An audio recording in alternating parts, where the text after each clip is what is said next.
Got it. Oh, we're in a thing. Yeah. Hijacked. Woo! Hijacked. So let me go ahead and real quick do this giveaway here.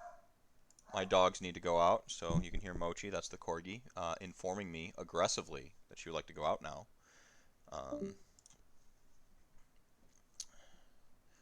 Got the new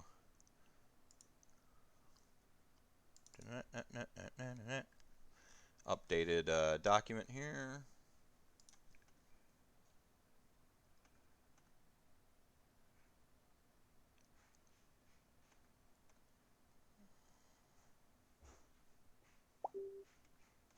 Yeah, thank you. little like Jeopardy music going on. Oh, I almost forgot something. I'll be right back. Okay, this is important.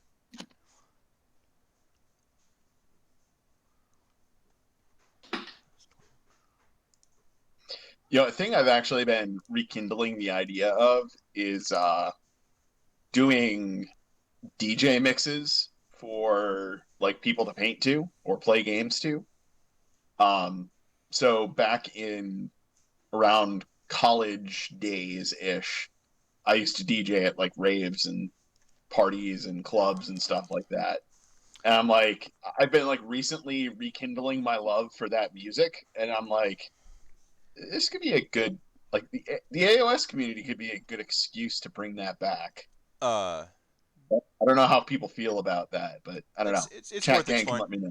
Yeah, so Sean Benson, you actually won the Marok Wolf one-on-one sculpt session where he'll make you your thing.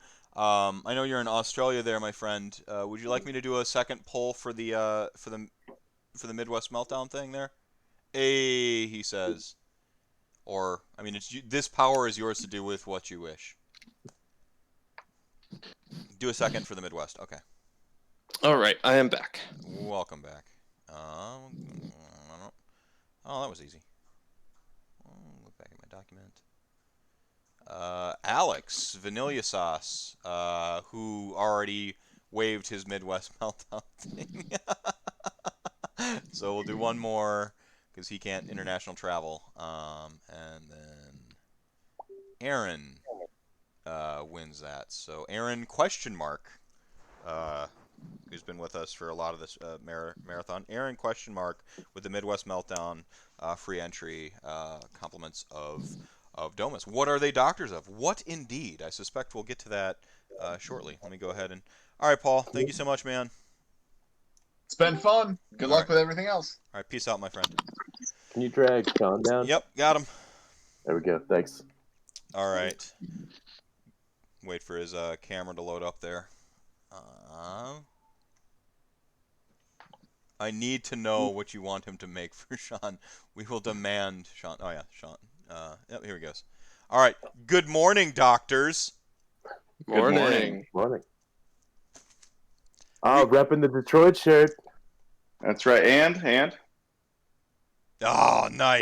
Gotta be prepared. That's right. You never know. Right. You never never get know. locked in combat. Yep. Yeah, I appreciate it. So I'm gonna go ahead and let y'all do some introductions. My doggos have to go outside, or they're gonna riot. And chat gang's gonna riot because we didn't get a doctor joke. But there's still time. There's still time for that. There's still time. All right. So welcome to the Warhammer Doctor Block. This is gonna be the giveaway for this. $5. To enter, minimum $5. You're encouraged to donate extra. Donating extra will not win you anything, or will not give you extra prizes, prize pulls or whatever like that. So this is not cleverly disguised gambling. Everyone's got the same fair shot.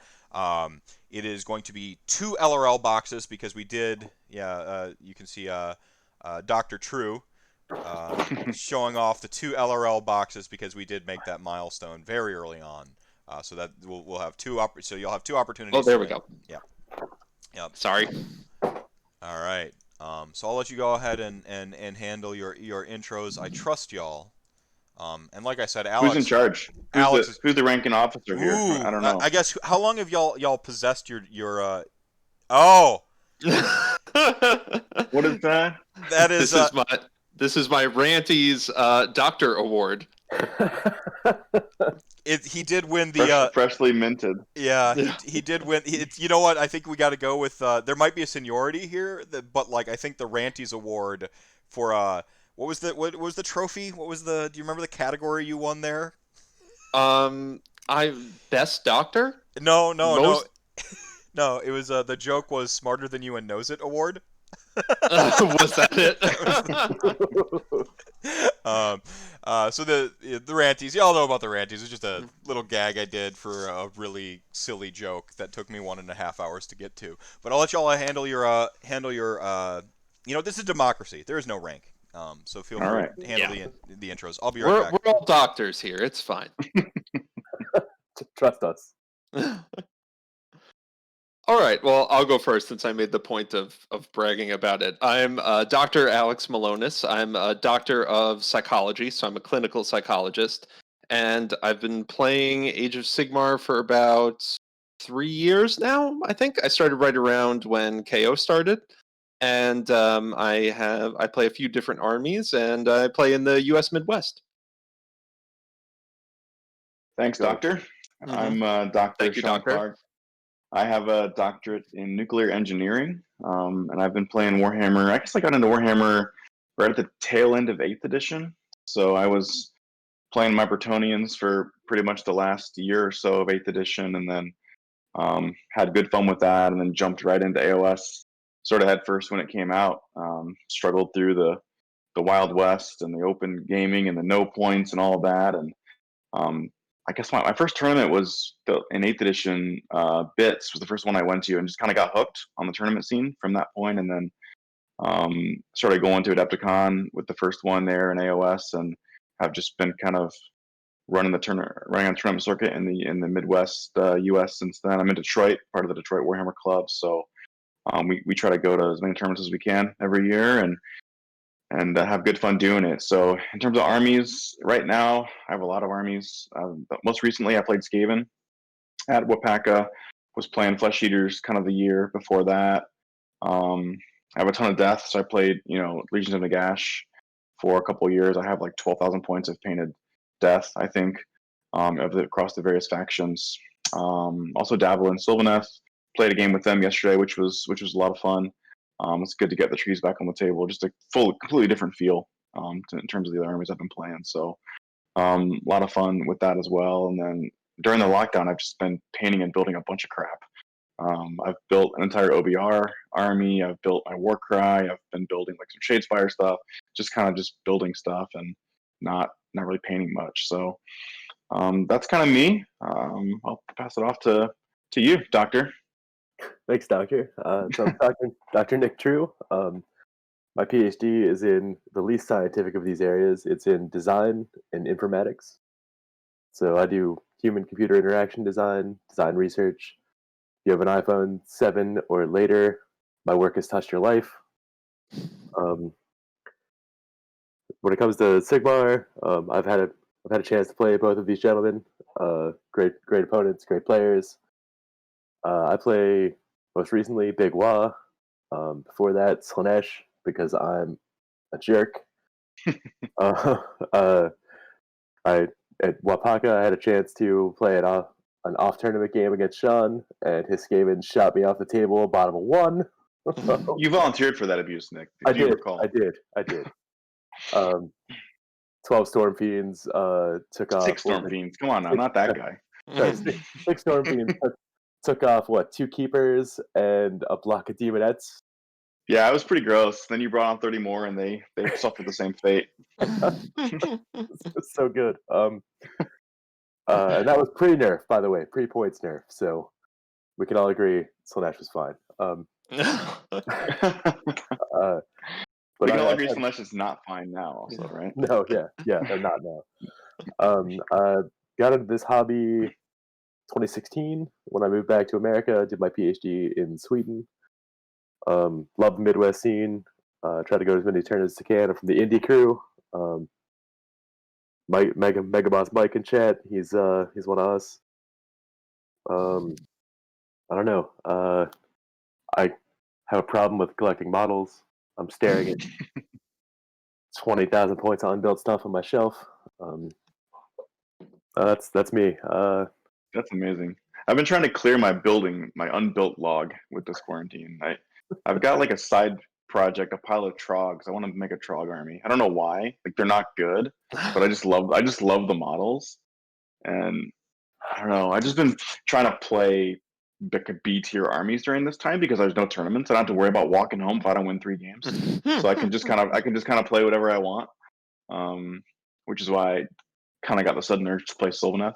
I hadn't touched them since the book came out, and I was like, well, I've got everything in the basement. I may as well build these trees and give it a run out. Which those kits are beautiful when they're done, but they are a royal pain to build. Oh my goodness, they're awful, but they're beautiful when they're done. So I want to see a one drop Trog herd. a one shot. That's a thing, right? You can fit it all in. It's like 4 units or something. Yeah. Probably, right? Because what is it When like? I say B heroes tier, and then I'm not talking about that level. Like you gotta keep in mind my regular opponents up here. I gotta do something that's not gonna just get me kicked off the table turn 1. So Yeah, that's true. Go out to the Detroit meeting day and be like, "Well, my game wrapped up in 5 minutes. What are you doing?"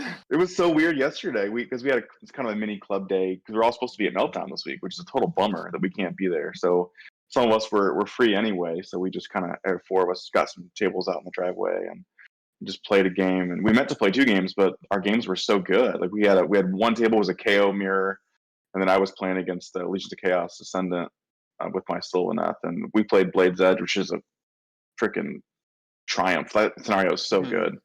And the KO guys played Forcing the Hand, which is also a really good scenario. So I don't know where I was going with that, but it's just like building the list. I'm like, man, I'm gonna lose this game. And it was such a weird mind state to just build a list knowing that I was very likely gonna lose the game.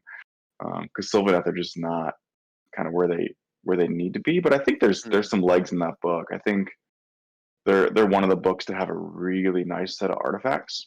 There's some real power in the artifact section of that book, and as we know, without the malign sorcery, you're kind of forced into your book for artifact choices, and they've got some nice artifacts and cheap battalions. So you can actually, if you want, you can do double battalion. I don't think that's the way to go, but you can, or you can go no grove, so you can get 2 artifact choices. And there's some really good stuff in that book, and I had a lot of fun like list hammering it over the week, and I won, so I might just retire undefeated with the new shit Sylvaneth book. 100% win rate with Sylvaneth. I'm done here. Yeah. I think Sylvaneth is a good example of how sometimes learning other armies can be useful for your own knowledge for your own army. Because for some reason it just hadn't clicked in my mind in the couple of years that I had played until I heard someone do a rundown of the list they were writing for the new Sylvaneth book, where they were saying, oh yeah, this battalion includes all of my battle lines, so I take that battalion, and then, that reduces my number of drops, and I get an artifact and a command point. And I think I was in the car, I was driving, and I was like, oh my god, that's brilliant. Just put them in the battalion. And then you get why didn't I think of that? That's fun. Yeah. So I hadn't played in so long. We were deploying our armies, and I totally forgot to drop my battalion as a battalion. I'm just like deploying one unit, and someone's like, "Oh, I'm so rusty." Didn't matter. I was beat on drops anyway. But it's funny what you forget when you don't play. I mean, it's like we're all stuck in this thing where we just can't play games, and that's been hard because for me, like playing games is my favorite part of the hobby. I like building models, painting models. I like it sometimes. But for me, it's all about playing the games, and I didn't do any hobby in like March, April, May, like nothing. Yeah, I was just same. playing. I was just playing PlayStation. I was just like, and then once the restrictions got a little bit, more loose, and the cases were kind of under control, we started doing some games outside. And I saw one guy come over. We played 2 games, and after that, like the hobby juices were flowing. Like I was building models, I was painting some stuff, and like just getting those 2 games in was such a game changer for me in terms of just getting the hobby mojo flowing again. I don't know about you guys, but if I can't play games, I have like zero motivation to do anything. Soon as Bruce City Brawl got canceled. By the way, super glad I bought 10 extra Hellstriders and another keeper for that. But as soon as that got canceled, I just shut down. I was like, don't want a hobby, don't want to. Yeah. got stuck in the house, right? Like, I mean, let's be fair. I don't leave the house a lot anyway. So all the pandemic means is that I don't have to drive to the office, which is pretty fantastic. Saves me $200 It a is month. pretty awesome. Yeah, right. Hence the pandemic beard and me wearing a hat in the summer because I haven't gotten a haircut since February. I got a haircut yesterday, first time since March. Mm-hmm. I've been cutting my own, which is kind of an adventure. But desperate times, right? Desperate times. It had gotten Right. so long, and I was like, man, what am I gonna do? And I just was like, one night I was like, screw it, we're just gonna, make it happen. So I was tempted to do that, but every time I mentioned like, oh, maybe I'll just, maybe I'll just cut my own hair, my wife would just give me this look, and I was like, or not. I we're could not. not. Yeah, I'm That's just also thinking out fine. loud here. We're just spitballing, That's funny. One thing I feel like I should mention that I didn't when I gave my intro is that I am officially a member of the Pants Mafia, along You with are. Christian and That's right. Kyle. I am at Moderate Pants on Twitter. So if you want the moderately ridiculous option, you come to me. We played a game. You and Christian and Jake and I played a game a couple years back at Holy Havoc, right? That was a good time. Yeah. I was that my first Havoc? Was I running It the might have Darkest been. Heavens? I just remember you guys grudged us, and we played. So we played game one. We were in the back corner at the elf table. Mm. You were playing Stormcast. I forget what Christian had. Oh, that was the next year. He had In the next year, okay. Seraphon or Bone Maybe. Splitters? I think it was Bone Splitters. Bone Yeah, Splitters, it was yeah. Bone Splitters. I Yeah. think that was the year Jake and I had Sylvaneth, or that was the year we had Death. I don't remember. I have those bone splitters now. But yeah, big love to all the Pants Mafia. You guys are awesome. I got played against all of you at least once, and that's always good times. I played against Kyle for the first time at Circle City this past year. We had a cracking game with his Iron Jaws. So he did, yeah. Yeah. He was playing well. I was playing my Flesh Eaters, so we just had a good old fashioned fist fight. I think we were playing shifting or focal points. I forget, one of the ones where you just kind of scrum it up. No. And that was a fun game. So Yeah, Circle City was great. I enjoyed that a lot. that was my first proper team event, and I loved it. Like I'm in for any team event anybody wants to do.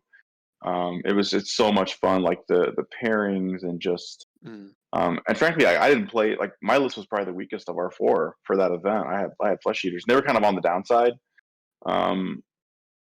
After the FAQ and the different changes and the meta things like Slanesh being more prominent. I had the weakest list of our four, but it was still fun just to kind of know that even if I lost, I went 3-2, and with a loss to Nick in game 5, and it didn't matter, right? Because we still came out, and even if you lose games, just don't take that goose egg, right? So as long as you're getting your secondaries, getting your tertiaries, getting your team points, I think.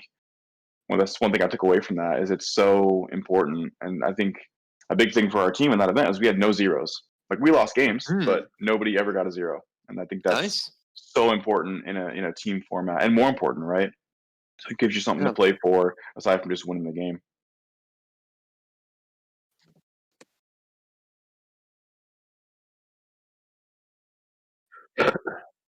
I think it can. I think it absolutely can, because it puts more stress. It takes the stress, in my opinion, from the game to the matchup process, right? Because if you're doing the matchup process well, I mean, obviously the other captain's trying to do the same thing, right? But if you're doing that well, you're pairing armies into good or possibly bad matchups, right? So pre-game, if you're in a bad matchup, you just need to not get zeroed, right? And I think that's a lot less stressful than trying to win a game which you can't win, which can be deflating sometimes if you just rock up to an army that you just can't beat. But you have tertiaries and secondaries that are attainable. Kill a general, get your guy off the back of the board, or whatever they happen to be. So I think it's great. I love Circle City. I was super keen to do it again. I know Mike's in the chat. I hope he runs it again once we all get back to real life, because it was a great event. And I'd be super happy to go again. Actually, I think both of you at Circle City. Yeah. Game 1 was Alex. Game 5 was Sean. Oh, that game 1 was so heartbreaking. Where I literally read the battle plan out to Nick and was like, okay, did you play the here's how you purple score, sun? here's Did you how play the do purple sun everything. scenario? I had the No, we first didn't. turn. That was the worst. Yeah. How? Sorry, Mike. And I was like, what do you mean? What do you mean? I took the objectives, and he's like, no, you said you need to have a wizard on the objectives, and you don't have any on your objectives. And I was like, oh, for fuck's sake, self, come on.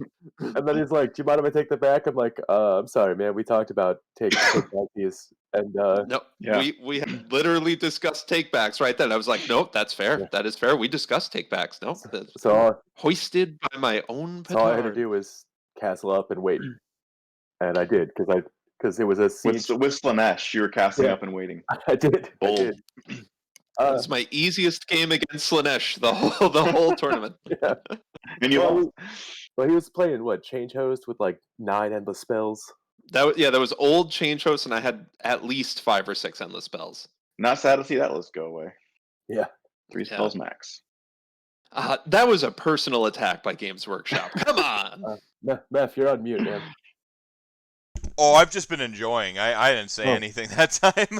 That was the you and I played Relocation Orb, Nick. That was crazy. Yeah. I was thinking back. I never won a tournament game of Relocation Orb. I lost I was like 0-3. Yeah, so not sad to see that scenario go away because I'm just over it. Like I just can't win that. I never won that one either, actually. I've won it like in the basement, but in tournament play, I just if you lose priorities, you just can't win. No, the 3-1 is a really big swing. Every single roll that I needed to go my way. Like, let's add some context to this. You've heard this whole stream, like Detroit are the boogeymen, and when it comes to playing hard, they are, but they're not. I mean, they're all great guys. Here's how this. So first of all, he had 2,400 kill points to my 200. I was tabled, and turn 3 you were tabled. Turn 3, I was tabled. Wow. And it's just. And I lost. Yeah, and he lost. And, so here's how this went. I got the roll into 3. Right, made you go first, so you could. Yeah, because you went 3-3, and I couldn't catch up, right? Yeah, and then he killed a bunch of demonettes. I had like 3 demonettes on the table. Rolled a 1 for the battle shock. Rolled a 6 to get him back. Camped his objective and stopped him from getting points at the end of 3. That was massive. 6 dudes back, awful. It was 3 rolls in a row that went the exact way I needed to. Even the you caught a lot of green lights in that game. Even though you're tabled, you still roll priority for the last 2 turns. Mm-hmm. I just needed one of those rolls to get even a minor win. You won both, and forced me to take top of round, and I literally can't score enough points. So not sad to see Orb go away. It was a cracking game. Like you played it super well, and we played. That was our 3rd game, I think. Yeah, our 2nd or 3rd game in that matchup. So we kind of played it before. You played great, man. Yeah, I love that there's essentially like he just 300'd you, like you were Xerxes like raining it down on him, and he's just like then I shall fight on the priority roll. Like it was incredible. I got some donations to read here now that I'm back. So Duska in for 5, Andy Gray in for 5. Come on, can I tap it up? There we go. Anonymous back in with the deep pockets. Anonymous just keeps donating. Who's this anonymous person? That joke will never get old. 27 hours of it. Okay? Because one person took me seriously one time. They're like, anonymous means they just didn't fill out the name. I'm like, nope, you're punished now. You're punished forever. Ross Polly, good morning. Good morning to you, Ross Polly. Anonymous back in. Brendan playing the hashtag 65 meta, trying to exploit it. Andrew yells, good morning. Good morning, Andrew. Thanks again for donating that model. Kicker, 6K is within reach, says Kicker. W. Soren, the Mad Lad, Just Gut, both in for 5. Thank you so much. Got Donnie, says, awesome job, guys, donating $25. So thank you so much for that. King of Heretics, Jacob Berry, both in for $5. Drew Peterson, $10. Thank you so much. Dr. Alex. Is it wrong to bid on my own segment? Nah. I mean, you're the one with the doctorate, so I'll leave it up to your expertise. It's not unethical. I'll give you that. Jarl Flamen, Mega Boss Bike, both $5. Sean Benson says, don't stop the hype train rolling. Rocco G, $5. Thank you so much. Anonymous with 15. Tip of the hat to the doctors has donated $50 for exceeding expectations. Thank you so much. Piotr, $5, and Stir. donates 10, and that should make it 25 overall. Let's finish strong for charity and prizes. Thank you so much, and let's finish strong. I'm so happy that we made the doctor's block happen, because at some point, like, someone would like point out, like, we have like a lot of doctors that play Warhammer in the Midwest, and I'm like, we do. Mhm. Did you already explain what what you were doctors of for chat gang? Mhm. Yeah. Yeah, we introduced ourselves. Right on. Sorry. Usually I leave my Twitch app on with me when I walk away, but dogs required full attention. I also think this is another first here. Is this your first Detroit Warhammer Club guest, Mav? I was gonna ask Jake on to talk about the team tournament, the ETC or whatever, the team, the Euro team. Yeah. So I was gonna ask Got him it. on, but like then this happened. I'm like, okay then, like we wait. so yeah, thanks for repping the club. Who's the current president of Detroit, of the Detroit Warhammer Club?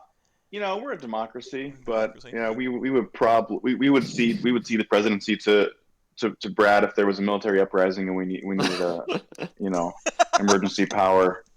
But I would argue that the tournament year Jake just put in may give him a legitimate claim to the crown.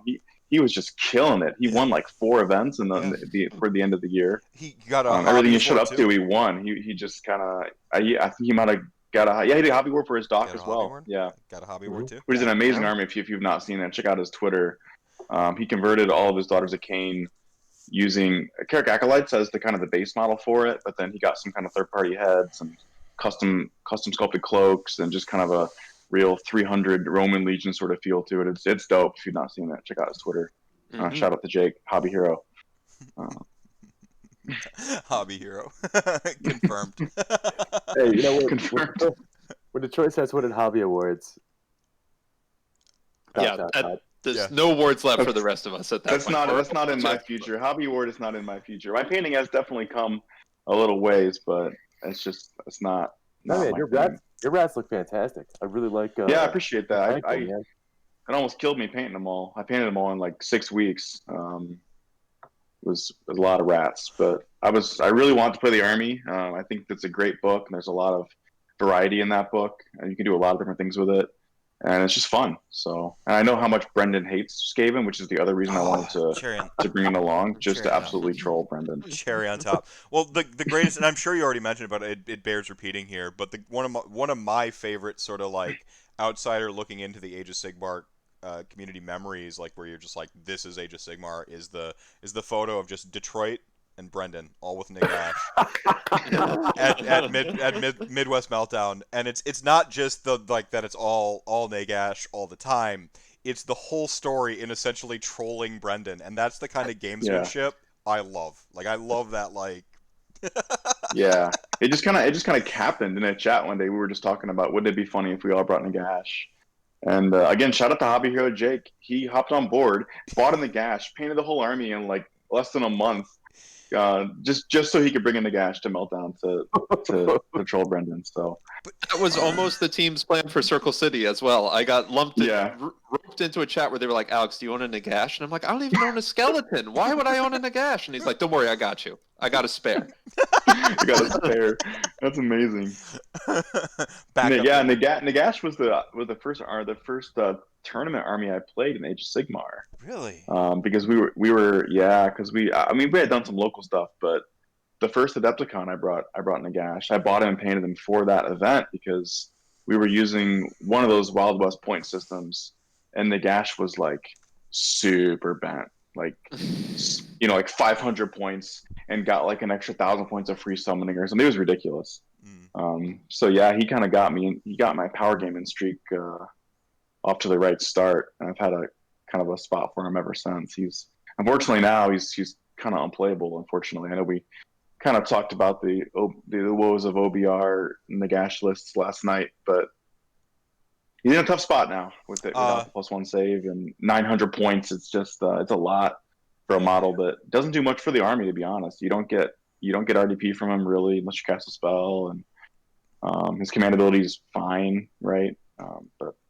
But yeah. There's a non-bone Petrifex now because both are re-rolling ones. I guess you get to re-roll ones Exactly. shooting with it. So like You have like Yeah, that's true. So it's something. Nagash did nothing wrong.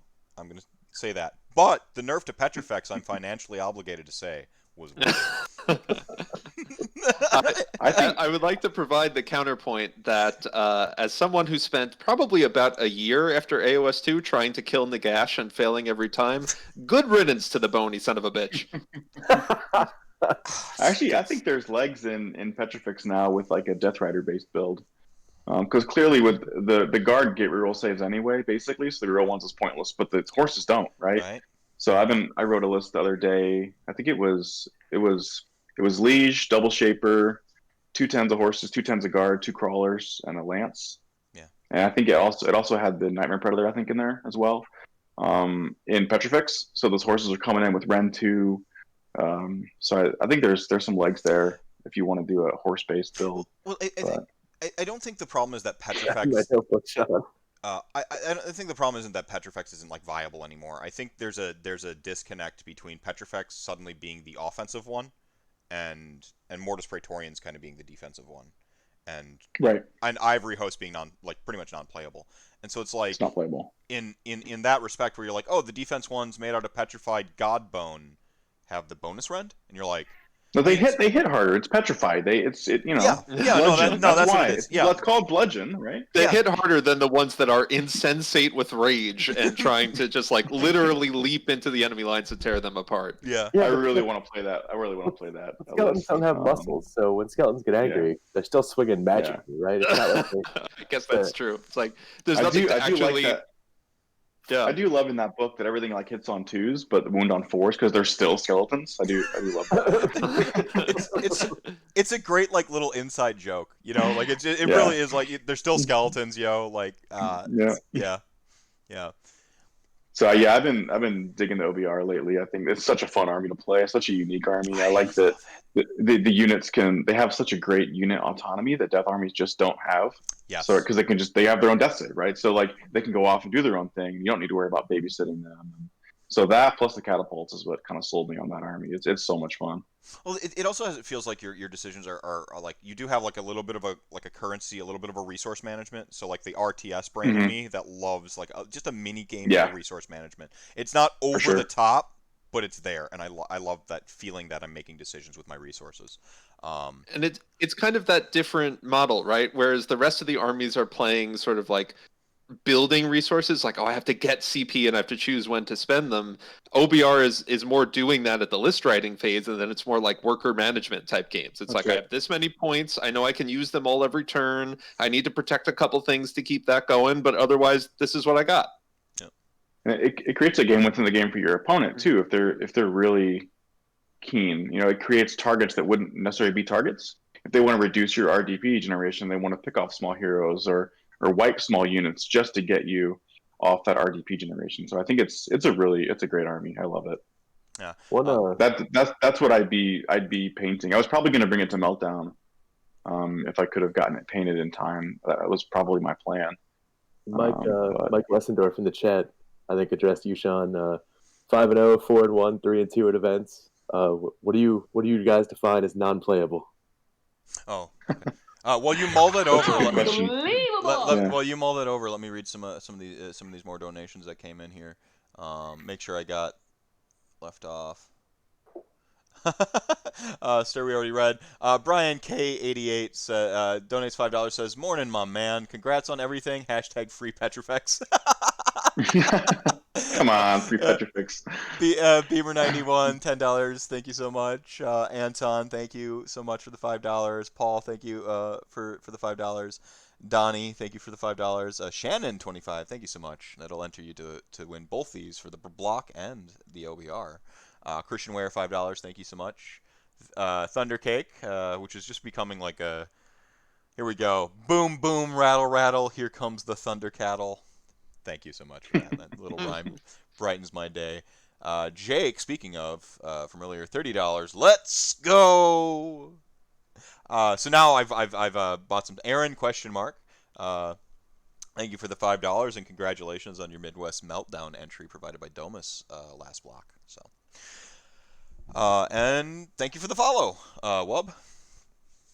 Remember when crematorians were the best for about 5 minutes? Yeah, when they showed not the whole book. So you've had time to what makes an army unplayable? I think that was the question at hand. And Yeah, I think it's a really good question. It really points to your attitude going into events. When I say unplayable, I mean unplayable at an event. Obviously, in your basement, you can play whatever you want. you were playing trees recently. Gross. I played Sylvaneth yesterday. They're arguably unplayable. And I think it's for me when I'm thinking about the tournaments. I'm thinking about tournaments. I'm thinking about those of you that don't know, our club motto is 3 wins or walk home. So I definitely want to win 3 games because generally speaking, for us Detroit guys, it's a long walk. We're driving like 4 to 5 hours for every event minimum. So I'm not trying to walk that. But no, in seriousness, for me, when I write a list, I kind of want to do the best I can to make sure that when I walk up to a table, I don't have a list disadvantage. So I don't like to kind of lose the game, so to speak, before the game. So any list I write, I want to make sure I have tools. I can deal with the things that I think are going to be popular. And I just want my list to be solid so that I'm not starting on the back foot. Yes. And then and then just play hard from there. And if you lose, you lose. If you win, you win. Great.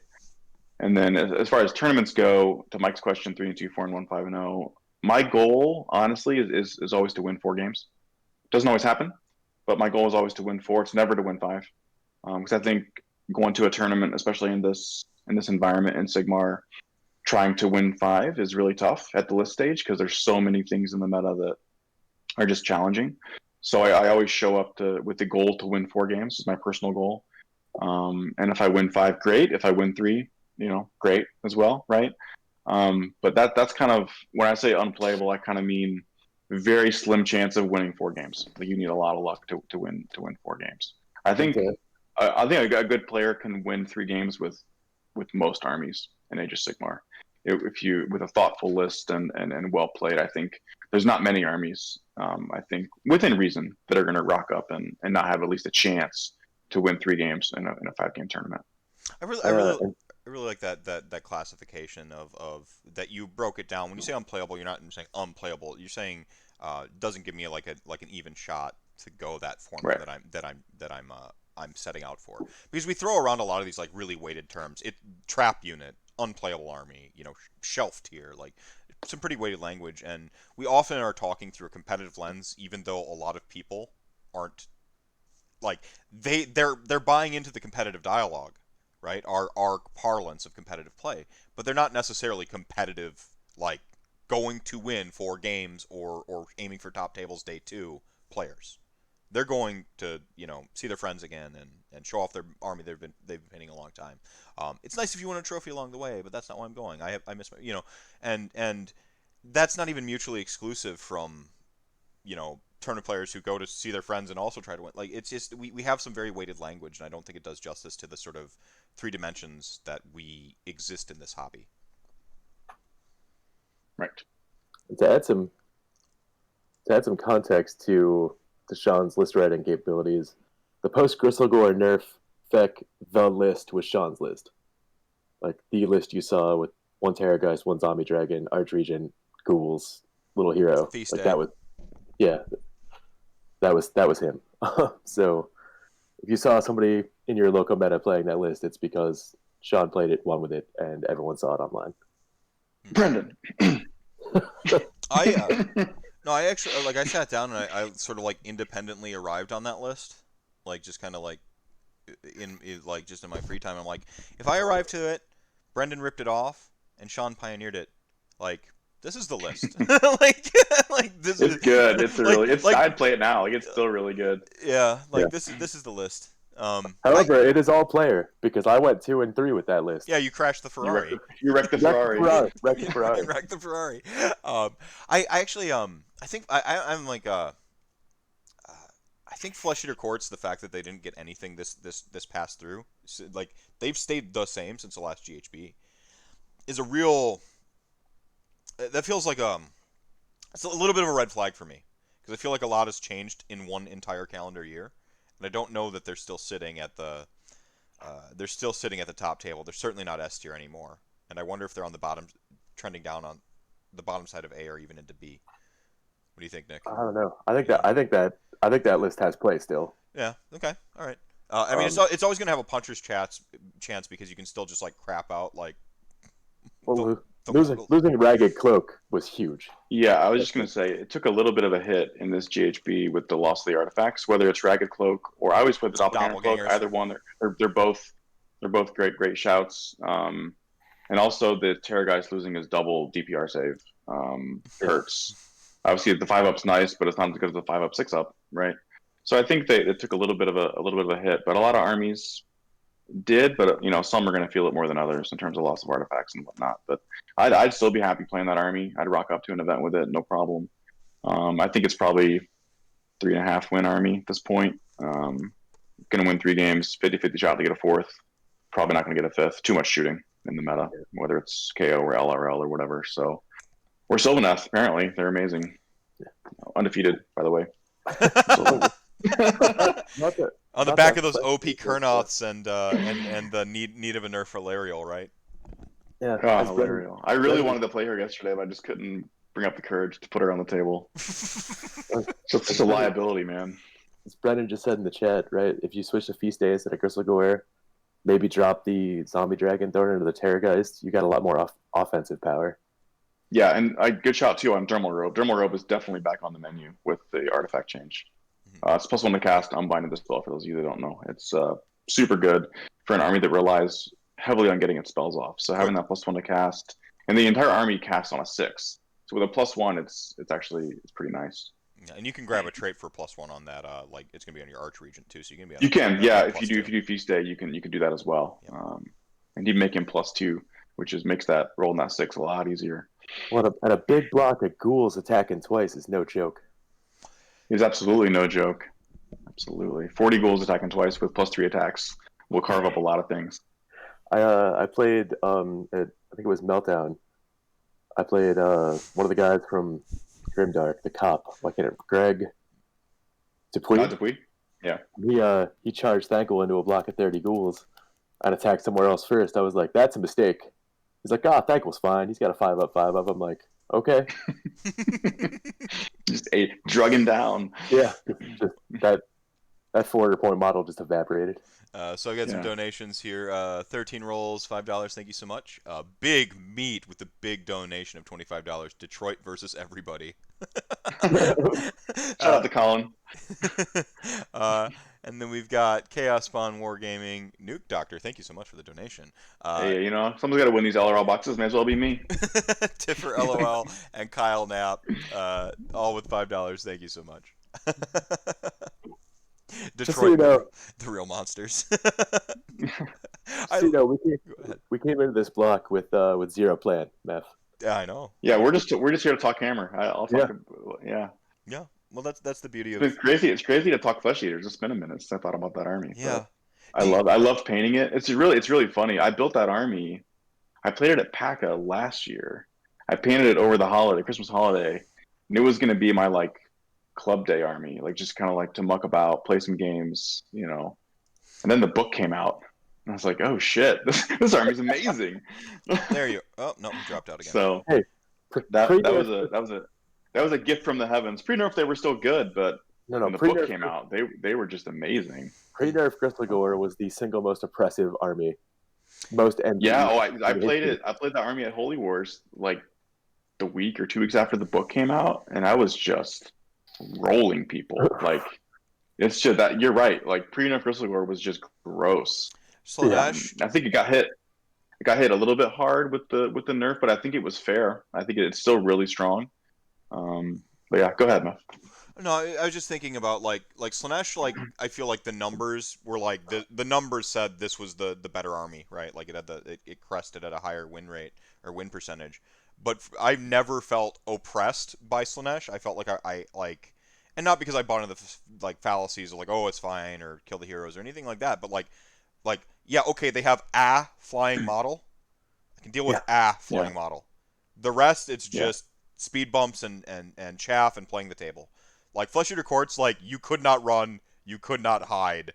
Even if you outplayed them, they got all their value back. It was just Like I just remember that like that feeling of like looking at all my armies at the time. And like I have a little bit deeper pool of models and than when Flesh Eater Courts. But that's the thing is like it existed in such a thin time in our like progress. Is at the beginning of the 12 books, like at that sort of 12-book cycle. And I just looked around and like I'm like I'm in trouble. You know, Yeah, there wasn't much that I was afraid to rock up to with that army, whether it was Gristagor or even I can't think of the name. The fast movement. Blisterkin. Grove. Blisterkin, yeah. That's a super fun army to play with all the speed. I was afraid of shooting, obviously, because the army basically has a 5-up save, so it melts to that pretty quick. But even Slanesh, I played several games against Slanesh, and I think Doppelganger Cloak really just changes the matchup completely. Yeah. The Terror Guy just does 2 keepers, no problem with the Cloak. He just walks up, pops the Cloak, and says, "Yeah, just kill one, fight again, kill the other." I have lived without that. really breaking a sweat. I have lived that. You have. Yeah. I played into that turn real hard. I was like, he's gonna get him regardless. So I'm gonna stage up, hope I win priority, and charge 2 keepers into the Terrorgeist. Yeah. If I win that, the game's fine. Oh, Yeah. So I have a question for each of you. I'm going to start with Alex. Actually, Alex, do you have like so you were actually like kind of gained some notoriety, some fame on Rantcast as like doing some like wacky lists and stuff like that. Also the fantastic takes and like the sort of mapping the gods to like sort of basic human psychology. I think that was one of my favorite episodes I've still done. I love to reference it. So like you've done a bunch of like cool lists. Do you have a favorite army you've played now in like your sort of like career of Age of Sigmar? Like the army that you're just like, yes. Like is there something that you're chomping at the bit to like bust out of like, when we go back to like some degree of normalcy and routine play? That is a really good question. And I think for me, this actually ties in a little bit to that question we had about unplayable. And I think there's a difference between unplayable and not competitive. And so if you're talking about unplayable, I don't necessarily know that that's true as long as you as the player have some kind of motivation to take that army and put it on the table. And that can be fulfilled regardless of how you actually do in the game. Granted, if your army gets wiped up before you do anything, that's pretty demoralizing and disappointing. But I think if you have something you're aiming to do and you get the chance to do it, then that might be enough to make it playable. For me, in terms of armies that I'm interested in actually putting on the table, right now we are doing Pants to Glory, which is the Pants Mafia Path to Glory campaign that we started up. And I'm actually playing Tzeentch Arcanites. Okay. So not demons. The Path to Glory table for Tzeentch doesn't let you take any demons at all if you go Arcanites. So it's actually been really interesting to just like put regular Zangor on the table, not Enlightened, not Skyfires, just like standard regular Zangors, and they have actually been monsters. Like they've torn through Lumineth, they've torn through a city's army. They have been like they are now the unit to beat in our campaign. So that's actually been really fun. But I think when the bigger tournament scene shows up, I'll be interested to. This is a really long-winded answer. I'm sorry. To try out Tzeentch, but in Legion of Chaos Ascendant, and then also possibly the like one-drop Stormcast Vanguard list, or even just the Stormcast Croak. You can't hide, you can't run. I will do D3 mortal wounds to you somewhere on the table list. I like it. So that's kind of what I'm looking at right now. I like it. True, Dr. True. So right now, speaking of the Pants Mafia, I just bought a truckload of Bone Splitters from Christian Ware, and they're painted excellently. So I've been thinking about Big Wah, but once Giants come out, I don't care how good they are, I will be running a six model army. One of the dreams, and I just want to point out that all 3 of the guests right now are doctors. They are experts. So their opinions are very. These are the best opinions because they are doctors. Now they might not be doctors of Warhammer specifically, but yeah. If there were such a thing, if only there were such a thing, what a world to live in. Yeah. I would say my 2 co-hosts here are probably the closest to being a doctor of Warhammer. I'm currently, I think, the 3rd best Darkling Covens player in the Midwest of 3. So. So hey, somebody's got to be there. May as well be you. Right? Yeah. I don't know that I would put myself up for that. Nope. I can wreck any Ferrari you hand me. And then Nuke Doctor, Sean. Yeah, that's a really good question. Like I said, while you were off stream, I was talking about all the stuff I've built just over the break of the lockdown. Just kind of got armies laying around. I'm super keen to play OBR. I think as I was saying, I love that army. So I'd love to get that painted and on the table. But with the new GHB, I'm really looking back at Skaven. They have some really tasty points drops. You look at 20 acolytes for 200 points, and the Storm Vermin, which are incredible models. And just to get them on the table, I think would also be a lot of fun. So probably those two are what I'd be looking to. If I had to play a tournament tomorrow, I'd probably bring Skaven, just because I think they're still in a really good place with the balance of the book and the shooting and all that. But loving the OBR as well. Right on. I feel like Skaven have all the answers for all the questions. Yeah. It's a deep book. I really want to play Doom Wheels. I got 3 Doom Wheels in the basement. I'm building those next. I think it was Warhammer Weekly. Somebody was talking about Doom Wheels recently. Vince, yep. About just how they're always fun. Like it just, even if you roll your opponent, but I've got 2 Doom Wheels. It's just they add this element of like wackiness to the game, and I've always loved Skaven for that. I was thinking about this the other day. My first game of Warhammer ever was against Skaven, back in 8th edition, with my Bretonnians, and I rocked up. I had no idea, but I'd read the book, and I was just playing Warhammer. So I rock up to the table, and I'm like, "Oh, you have your armies like rats. That's cool." And he proceeded to completely blow all of his own stuff up, and I won the game. I'm like, Skaven are amazing. This army's awesome. So that was my introduction to Skaven, and I've always low-key wanted to do a Skaven army. I just never kind of wanted to paint that many models or like get into it. But opportunity presented itself just before PACA this year, where shout out to Chris Braska had some Skaven he wanted to move, and hooked me up with those at a price, and I was able to get them painted up, and I'm loving playing the army. So that's what I would do right now if I had to rock up. Remind me after we force Andrew to do more exercise at 8 a.m. after being up for 24 hours that I do actually have some inspiration for a Skaven list based on a small personal tragedy that happened to my car. Okay. All right. Skaven. We'll stay tuned for that. And then maybe we can get Chuck, some. be nice to him. Be nice to him. The man's looking weary. I'm good. I got this.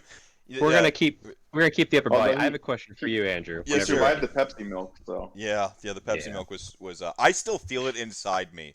Like that looked disgusting. It Like looked like a science experiment gone wrong. Like I can't believe you drank that. like an alien in that movie about aliens called Alien. It's somewhere in here, and it's just like rolling around, and I'm like, it drank as a liquid, but I think it just became a solid, like right to the base of my Some Mentos. Concerned whenever you're get the full alien experience. God. Yeah, there you go. Real quick, let me I was catch concerned you when on you're sipping on a beer before it too. Yeah, it was after. Wisconsin block, so it's like, oh, I'll have a beer with each of the Wisco kids. I'm not gonna hit it hard, and then I'm like, mistakes were made. Like, we got Benji. Keep up the awesome work. Thank you so much for the $5. Bryce says, I don't need this prize, but this prize needs me. Does it though, Bryce? Does it? And Tomb Dad in for $10. Doctor, give me the news. I got a bad case of getting doubled into turn 2. I've been there, actually. Yeah, So, yeah. Yeah, not bad. All right, you gotta. All right. Yeah, I got a question for you. Do you even lift, bro? No, I don't. Not really. So I see. I don't know if it's empty or not, but a bottle of Jameson on your back shelf and a nice Warhammer trophy. I want you to grab those, and I want you to just knock out some curls until you can't. Okay. Just go. All right. You can do it. You can do it sitting. You can do it sitting, so you can keep chatting. But Okay, I want you to just keep doing until you can't do it anymore. Okay, cool. Also, that Pepsi milk just looked like a really poorly pulled Guinness. I'm gonna go. With I was hoping to move the conversation away from Pepsi milk as soon as possible. That was graphic. It was not pretty. I can't unsee it. It was awful. What's that there? Is that a hammer trophy? Yeah, that's a Those are hammer nice. trophy. Yeah. Those are nice. Yeah, that's my hammer trophy, Brendan. Hey, do you have a hammer trophy, right? I've got one. I don't know. Yeah. So real quick, this is a Zinfandel I picked up because it's called Bone Shaker, and I love like Zinfandels. So that was a great find. 2017, which is actually a good year for Zinfandels. 2017, everyone I've had from there is like really solid. I don't know, good year, good precipitation or something. Vintage. Yeah, good vintage. Yeah. Is that bottle empty? Is that bottle empty? Yes, it is. Okay, then I want slight adjustment. Do the curls. Can do water. Turn your hands over and then go back down. Okay. That's how I want you to do the curls. All right, let me get my chair adjusted here though, because boom. All right, so. But I'll be watching. I'm gonna head out because I All want right, to hear about so the it's like Skaven curl talk. it, turn it down. What was that motion? Do both at the same time. Yep. Okay. Both up and then turn it and then back down. Yeah. Okay. Until your There you arms go. melt. Yep. And then turn it back. And, Up. Okay. Just till your arms melt, and I'll listen to some Skaven talk. See you All right, guys. cool. Thanks, Chuck. Is that what we're doing now? Skaven talk? I'm happy with that. So Yeah, we're gonna Skaven inspiration. Let's hear it, list Alex. from a Let's hear personal- this. Yeah. so I Is it got 25 Doom Wheels or 240 Plague Monks? well, you're not plague monks because they're disgusting. But we're going to be talking about Chicago rats. So who knows? Maybe. So I got I leased a new car a few years back, and I was living in Chicago at the time on the north side of the city. Now I live in the suburbs outside of the city. But in the course of the first 2 months that I had the car, I had all of my wheels stolen, and I had my electrical system eaten by rats. So as a good Warhammer player, I assumed that I must have been targeted by a Skaven plot. So I think the only real way to do this, to handle this trauma, would be to embrace it and build an army that has 4 Doom Wheels and has a display board that's a disassembled version of my car. That's incredible. That's incredible. Speaking of Skaven, I see Mr. Trunzo in the chat. And we hit the. Shout out to Mr. Trunzo. He is Mr. Skaven. He destroyed me at Meltdown. It was last year. Was it last year? Time's a blur at this point. It's meaningless. It was. Do you remember? It was like 6 years ago when Kobe died. I remember, I think. Yeah, right. I was playing my FEC, so it must have been last year.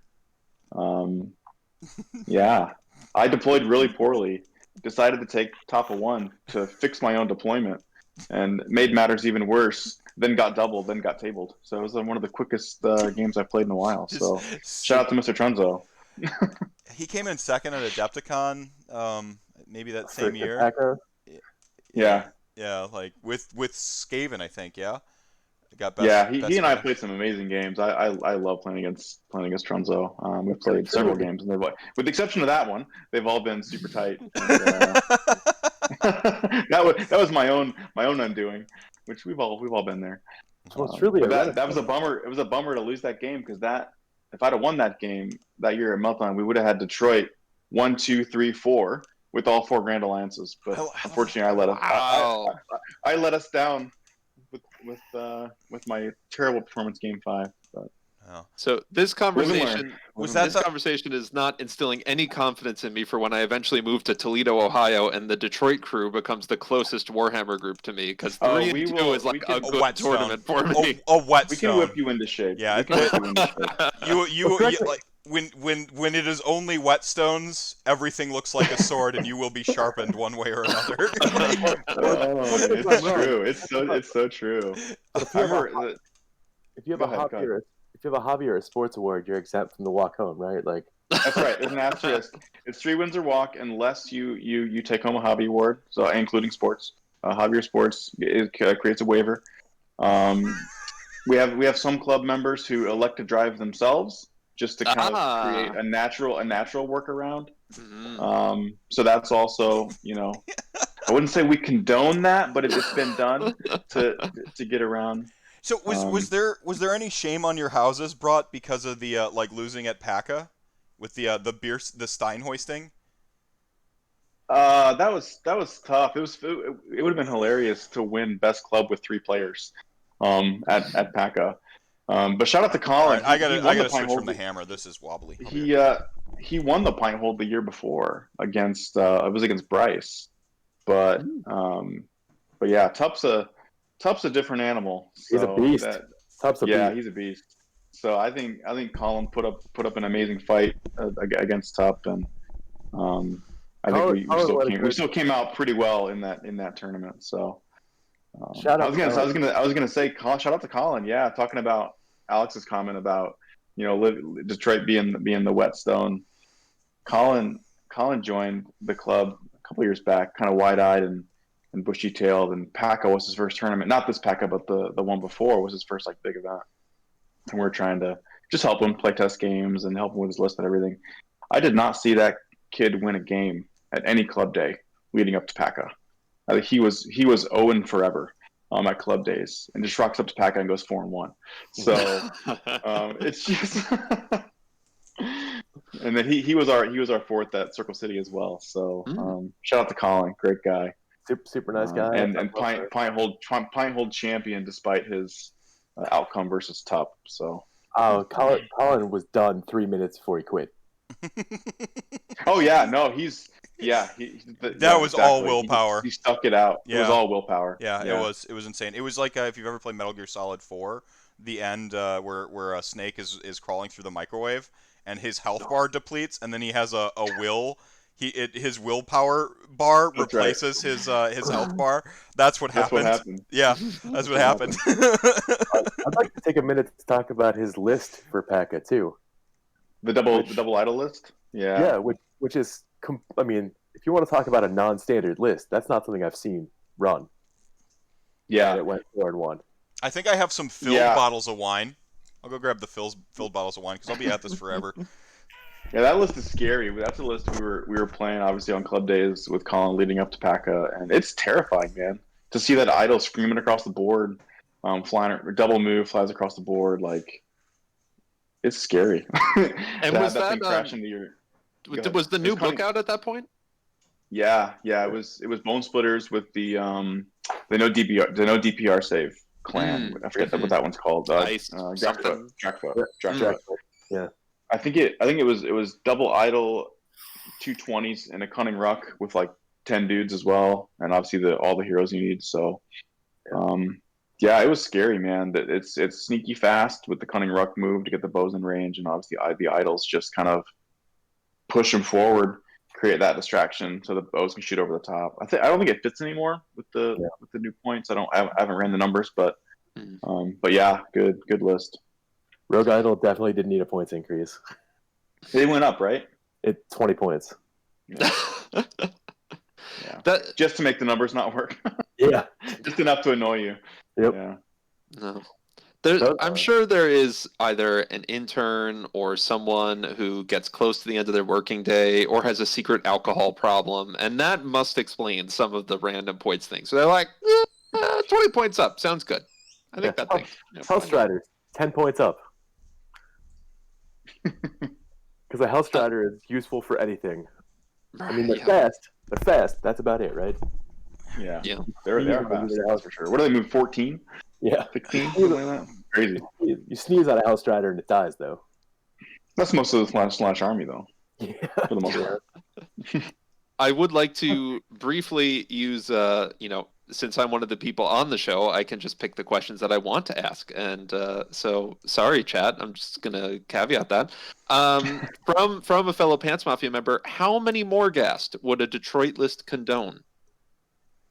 I've kicked around lists with a unit of 4. I think they're interesting in that they have the Ekatos keyword. So in Petrifix, for example, they can give themselves the extra rend, which is pretty cool. My problem with Morghast is not the damage output; it's that they're only 2 models, so objectives are kind of an issue, and they die. Like they even with their they give themselves their own death save too, which is nice. So they can kind of just go off and do their own thing. But I wouldn't play more than 1 unit of 4. I think.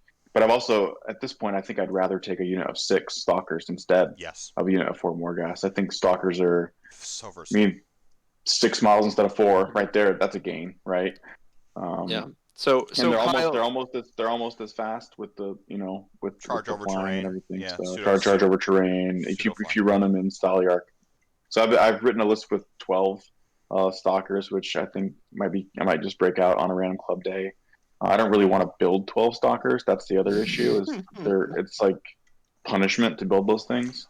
But the models are dope when you get them done. But man, those heads are so fiddly. So Kyle, you heard it here, but I'm pretty sure we misheard that. So 14 more ghast is 14. the That's right. recommendation. 14 is the recommendation. Seven times 2. So that's the recommendation. Yeah. Right. Yeah. Okay. And whatever else fits after that. Yeah. But that's the most ghast list, right? Not the more ghast list. Yes. It's the more ghast list. If I can, I'm loving just letting the doctors doctor up Warhammer. Yeah, we can list doctor if anyone in the chat has a list. You can do some list doctoring. We can.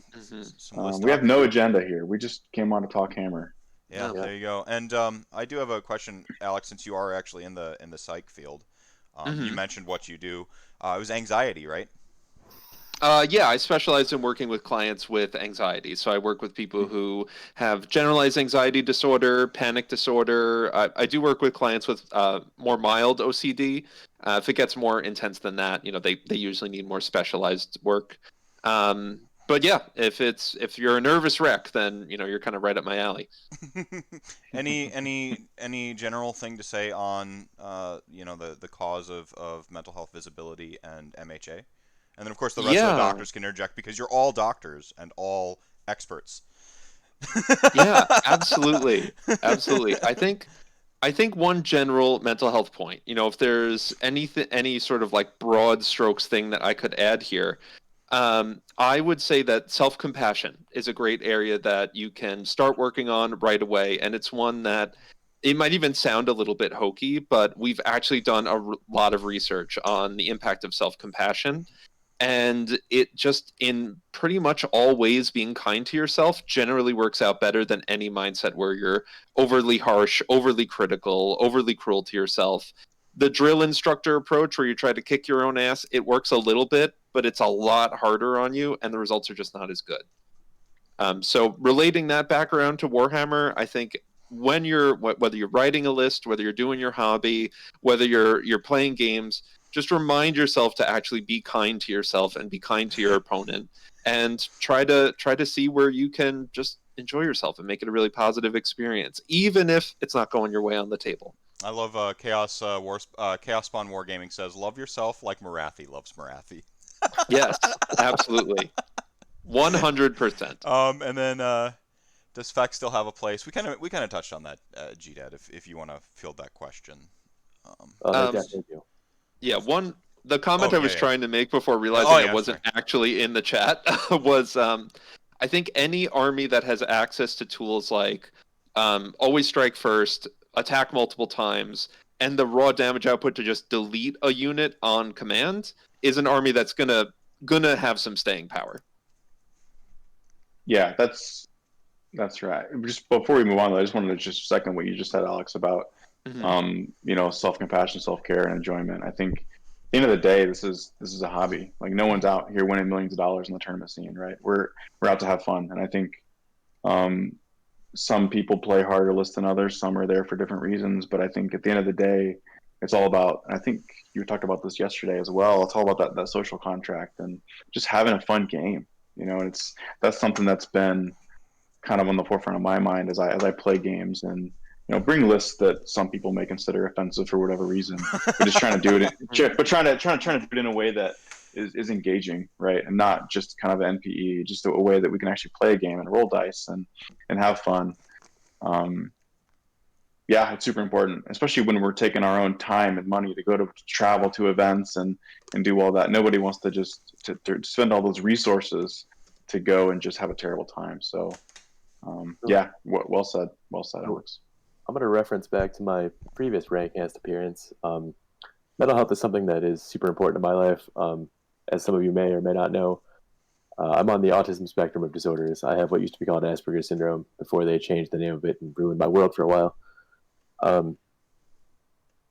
Broad strokes, what Asperger's syndrome is I'm high-functioning autistic. I care about 5 or 6 things incredibly deeply to the exclusion of all other things.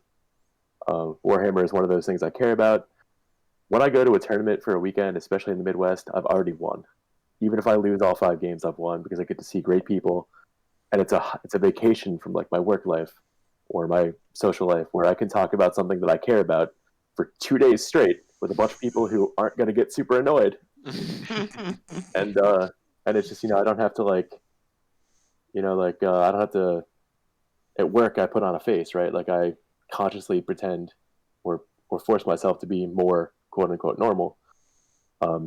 Everyone I like to call the Midwest Sigmar community like an island of misfit toys. Like we all just sort of we all have our things, but we all get together, and there's a wide swath of people that come to these events, and they're all different. They all have the different circumstances, but it's as soon as you're there, you're basically family. Like if you've met Tom McClure, you know that you are immediately accepted to any community, in the Midwest when you walk in. But it matters to me, and I wanted to. Sorry, this is a long tale to get to the point I wanted to make, which is not only exercise self-care, but exercise, patience with other folks. You don't know their circumstances. You don't know what baggage they're dealing with. You don't know, when they close their eyes, the nightmares they see, right? Especially given the current state of society. People may be unemployed. People are scared, right? So just be patient with yourself and be patient with others. And we all do this to have fun. I doubt there's anyone aside from Brendan who comes in and goes, I want my opponent to not have fun. Sorry, Brendan. I didn't mean to call you out there. I'm kidding. He cares if he has fun, but he's like, I don't call him out and play at a hard list, right? Like Sean touched on this. There is no wrong way to play Warhammer. If you're going to be a dick about it, that's the only wrong way to play Warhammer, right? If you want to win, bring a hard list. If you wanted to win, you would have brought a harder list, right? So it just Detroit plays hard. That they're known as some boogeymen. They're not. Every game I've had, every interaction I've had has been super positive. They care about the hobby. They care about this love. Like indie, we don't play that hard. We play a lot of fluff. Or we play a lot of filth poorly. But regardless, if you've ever set up against Mike Westendorf from Indy, you're gonna have a great game. You just are. He's an awesome player. He's a great guy. If everyone can do that in this community, it's important for my mental health. I make it through my year going, this is when I have my next tournament.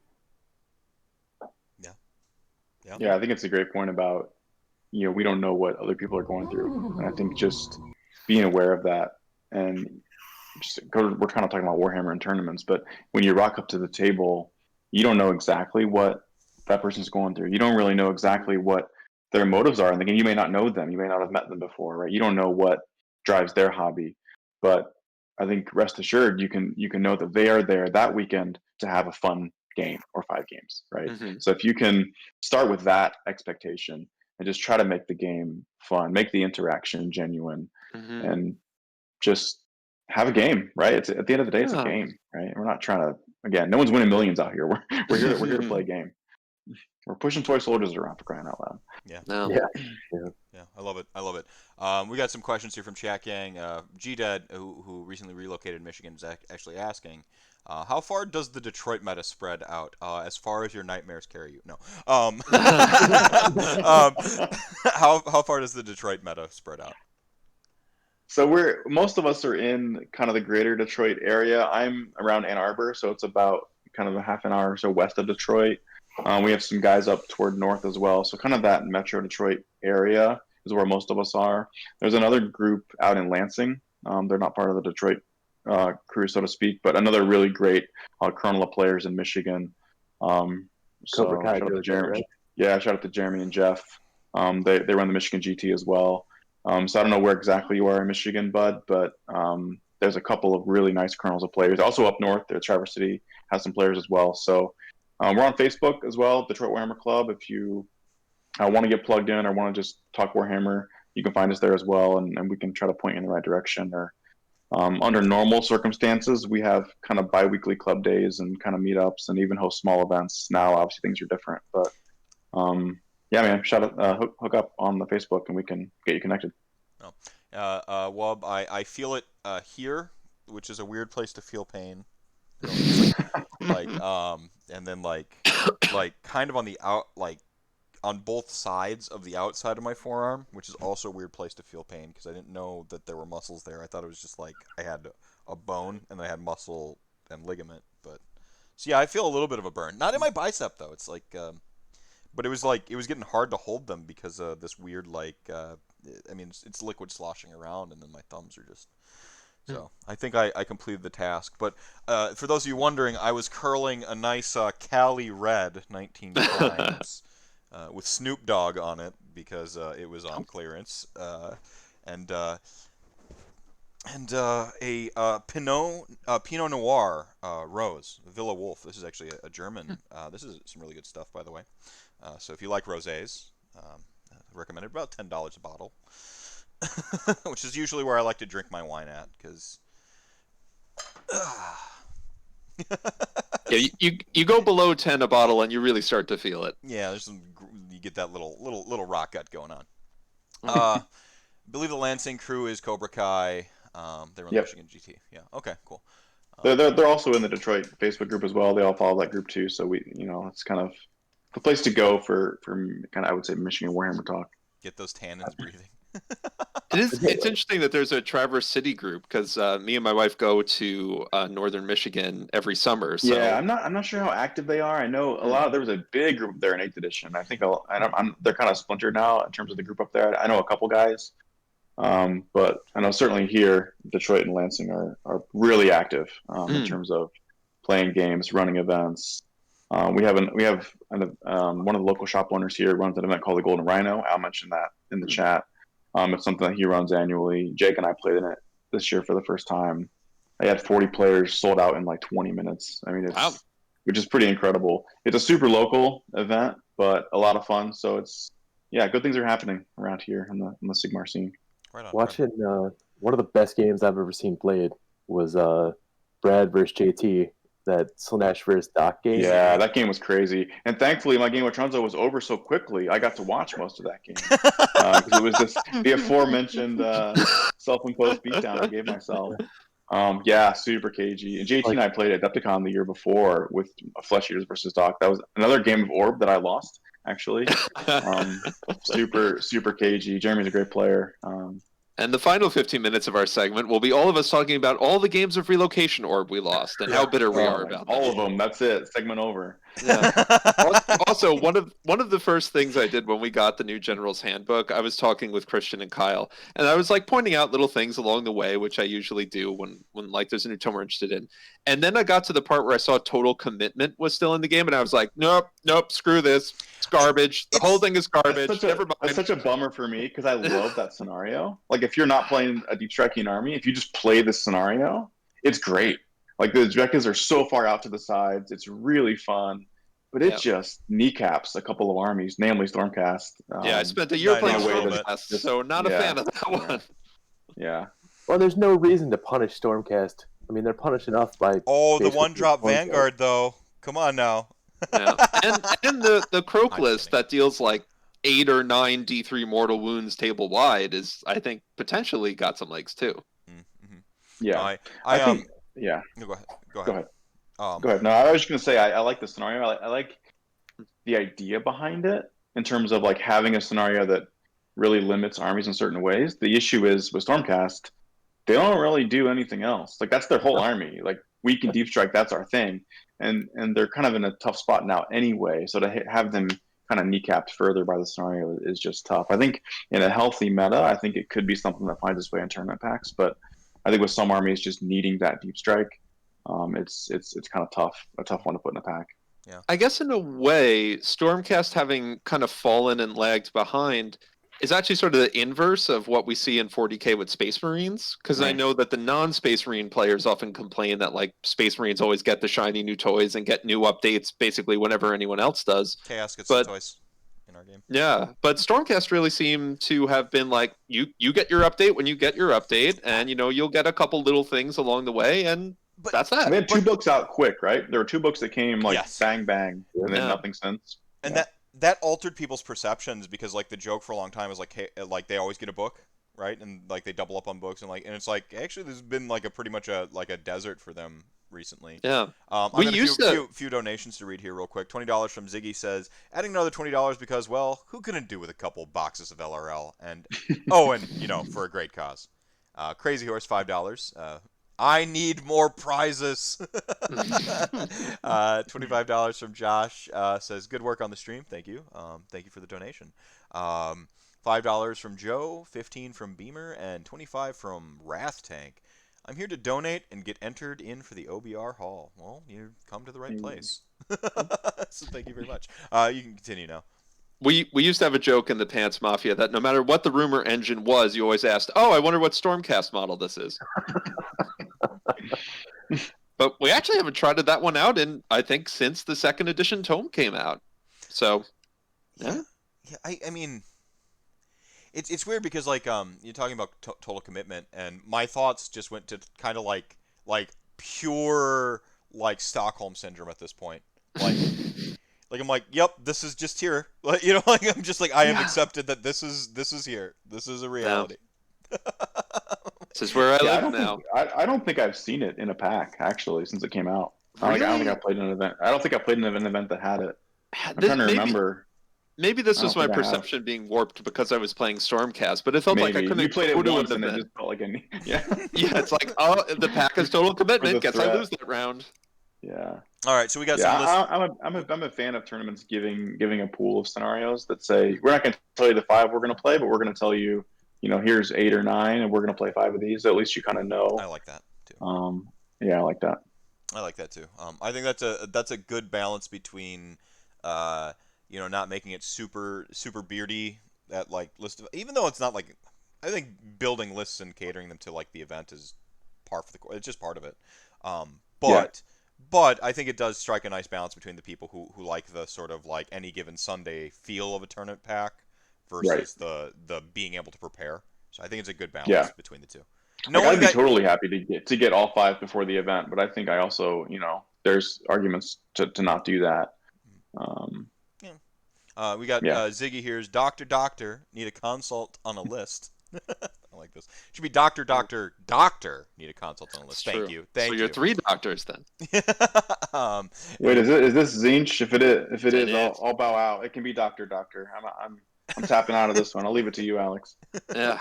All right. So let me take over here if you don't mind. Or Andrew, would you like to read out the list? No. All right. Ahead, so we have. So our proposed list is a Disciples of Tzeentch Guild of Summoners list. So that's the subfaction where you can't summon anything but Lords of Change.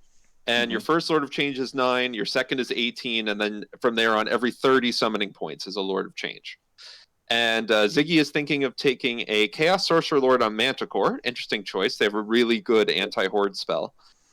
Chaos Sorcerer Lord, Blue Scribes are almost an auto-include in Guild of Summoners. Yeah, so good. Yeah. So good. Chaos Lord on Karkadrak, 10 Acolytes, 15 Chaos Warriors, 15 Chosen, 10 Chaos Knights, and Spell Portal. It's not the traditional Guild of Summoners list that I see. I think traditionally, if you're going for Guild of Summoners, you're trying to see if you can build a list that can get those 9 summoning points right off the bat. That way you can get a Lord of Change on the table as soon as possible. Because once you have the first one, any follow-up Lords are really not that necessary. 2 Lords of Change doesn't really do that much more for you than 1, although you can get a melee one for giggles and see how that goes. So I think if you've got a collection of Mortal Tzeentch and you want to put it on the table and you want to get that Lord of Change out there too, yeah, why not? Go for it. With Chaos Warriors and Chosen and Knights, though, I mean, honestly, you might consider Host Duplicitous, because you might not be running any horrors, but not being able to run away from your Knights and your Chosen when they get into melee is not a bad thing. Same with your Sorc Lord on Manticore. Yeah, those 15 warriors are going to stick around for a while. Yeah. So, yeah, I would say probably, if that's a good list to take your mortals with.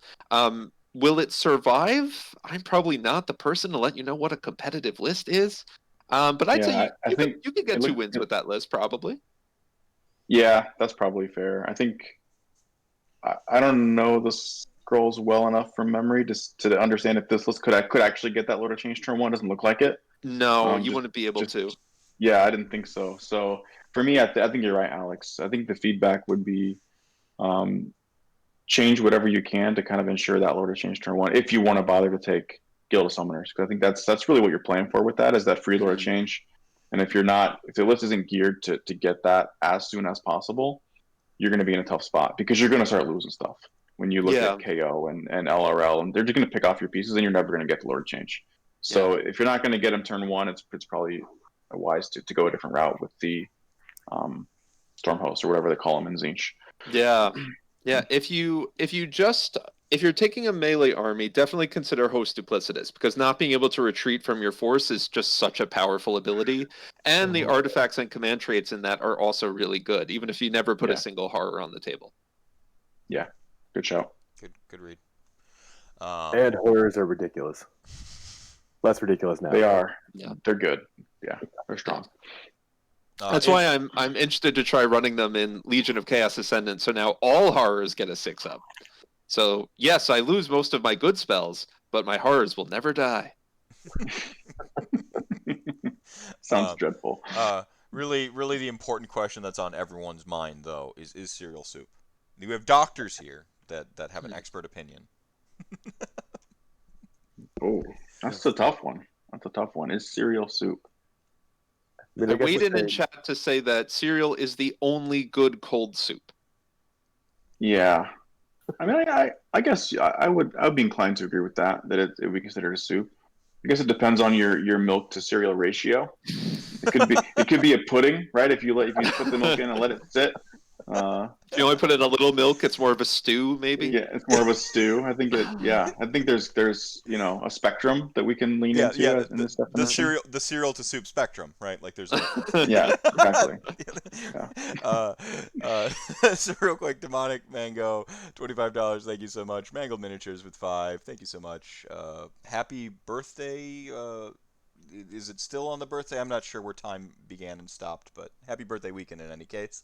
$25. Papa Slams, here to support mental health and hopefully win some boners. Awesome. And $5 for imitation cheese. Oh man. Yeah. So I guess you kind of mentioned like Sean, you kind of mentioned you're shellacking from Trunzo there. Is that the worst loss you've ever taken? Because I'm curious if like the other two doctors remember their worst loss they've ever taken.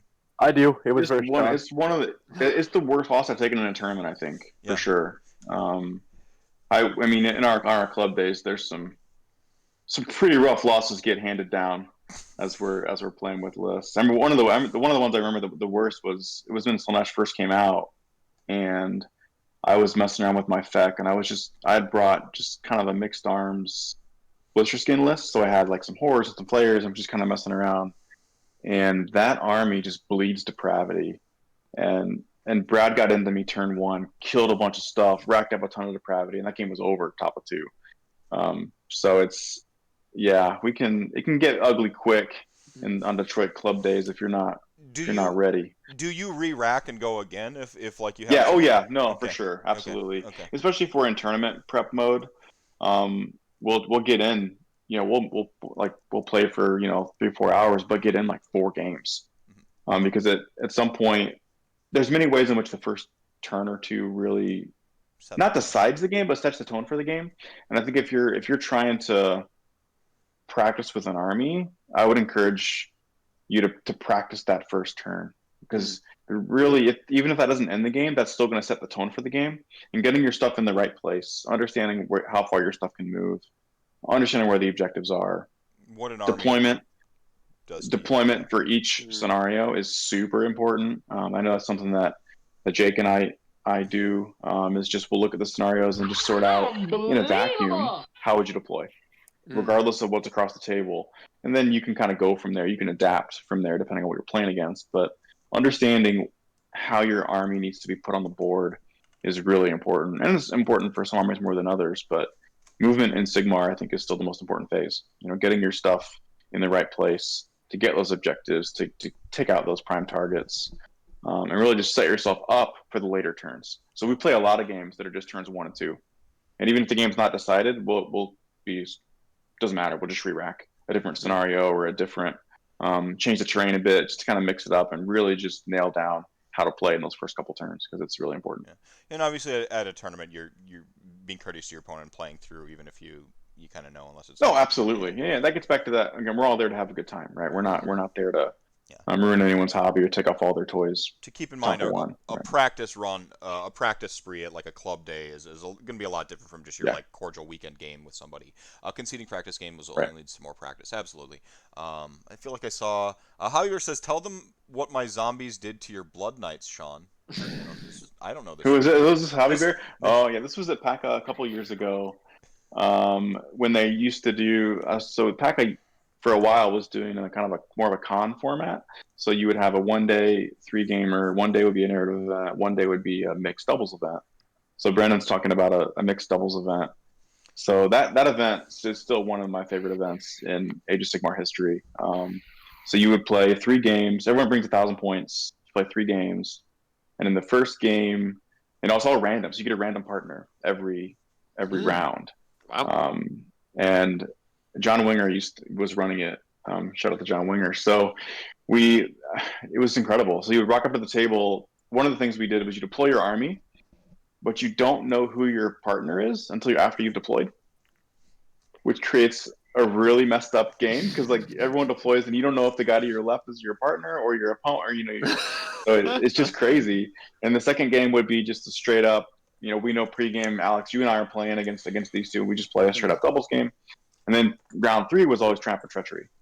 So is the top four in a free for all at the top table to decide it, which is pretty epic.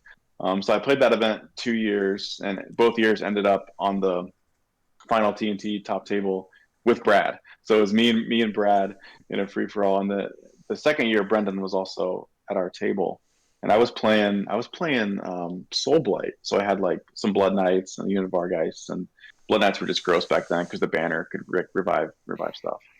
And Brendan I think he had Archon the Black, some skeletons, and then all bubble wrapped inside a bunch of zombies. And I was like, man, if he gets the gravesites up, I'm never gonna chew through this. So I'm just gonna go in like head first, turn 1. So I charge everything. I charge all my Blood Knights in with the intention of clearing the zombie screen with the first unit and then pounding the skeletons with the second unit because he had no command points. Just trying to battle shock off as many skeletons as I could. And that was the day in which 5 Blood Knights failed to kill 20 zombies on the charge. And I proceeded to just get pounded, locked in combat with 40 skellies for the rest of the game. But still ended up getting the primary objective on turn 5 with my 5 dogs and won the game and ended up taking 3rd overall because that was the year that Jake was playing with Tom McClure round 2 and Tom brought an illegal list. I think we shared the story at PACA this year. So I have Jake's 3rd place trophy on my shelf, and it's beautiful downstairs. So yeah, there you go, Brendan. That was it. I was so mad. That was the most upset I've been at a tournament table.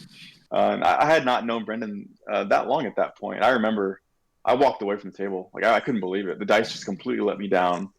I was pissed, and I don't really get mad at the table, but I was just, man. I walked away, walked back to the room, got a beer, came back. Apologized. I think we hugged it out, and but yeah, that was rough. You were just like, this defies averages. Yeah, it was ridiculous. I'm still getting a little bit amped up talking about it. So thanks for bringing that up, Brendan. I appreciate that. Thank you, Brendan. Yeah. It was funny. It was me, Brad, Brendan, and then like this other guy who had like some random Stormcast. Brad's got a Lord of Change. I've got ton of Blood Knights, and Brendan's got an Archon and a horde of skeletons. This other guy was like, where am I? So my hardest loss, last year's NashCon versus Sean. I grudged him. Set up, deployed okay, decided the wrong turning order. Top of 2, bottom of 1, I make a move. And Sean looks at me, he's like, yeah, you just lost the game. I didn't say that. I mean, did I? We were having a game though. The expectations were clear from the beginning that you wanted me to kind of talk you through it a bit. I did. Yeah. I was like, I'm never likely unless we draw like randomly match first round. I'm likely never going to play Sean or Brendan. Brad and Jake are next up on my to grudge list. But I made a move that was just a bad move, and one thing can just wreck you when you're playing against somebody who, like Brendan and Sean, when they set up against me, they're like, what I'm going to do is bait him into making a mistake and capitalize on that mistake. And, while it wasn't like tabled turn 2, it was like, I've lost enough of my force where this game's over. Yeah, right. So I mean, it took, I think it tabled me bottom of 3, but it was the Terrorgeist more than me, to be clear. When you make a wrong step against that thing, the nuclear option goes in, and half your army's gone. Yeah, for sure. But it was I mean, I grudged you specifically to watch you set up, right? To watch how you moved, to watch how you, like, I don't mind losing that kind of game. Well, to be clear, we played that game in NashCon in August, and we basically re-racked it in October, and you beat me. Yeah. In City, so you took you took the bad beat, but then you go and kind of learn and played again. Yeah, cool. I learn more losing than I do winning. I think that's right. Common. I had a game at this year's PACA where I basically won top of 1, which is ridiculous. But I think his name was Cody. He was running a non-Hagnar daughters list with snakes and witches, and he set up, and I was like, you might want to set those witches like 4 inches back, and he's like, no, they're tough, and they ran into the full weight of 2 keepers and Shalaxi turn 1. Ain't that tough? Yeah. Go ahead. And all of them attacked twice. Yeah. Oh jeez. Oh man. I love that there's like little humor and lessons. Like even in your losses, like you look back on them and you reflect with some like humor, and I'm enjoying that. Alex. So, as Kyle was so fond of pointing out when you introduced this segment, he was like, "Oh, Alex will have lots of examples." so thank you for that, Kyle.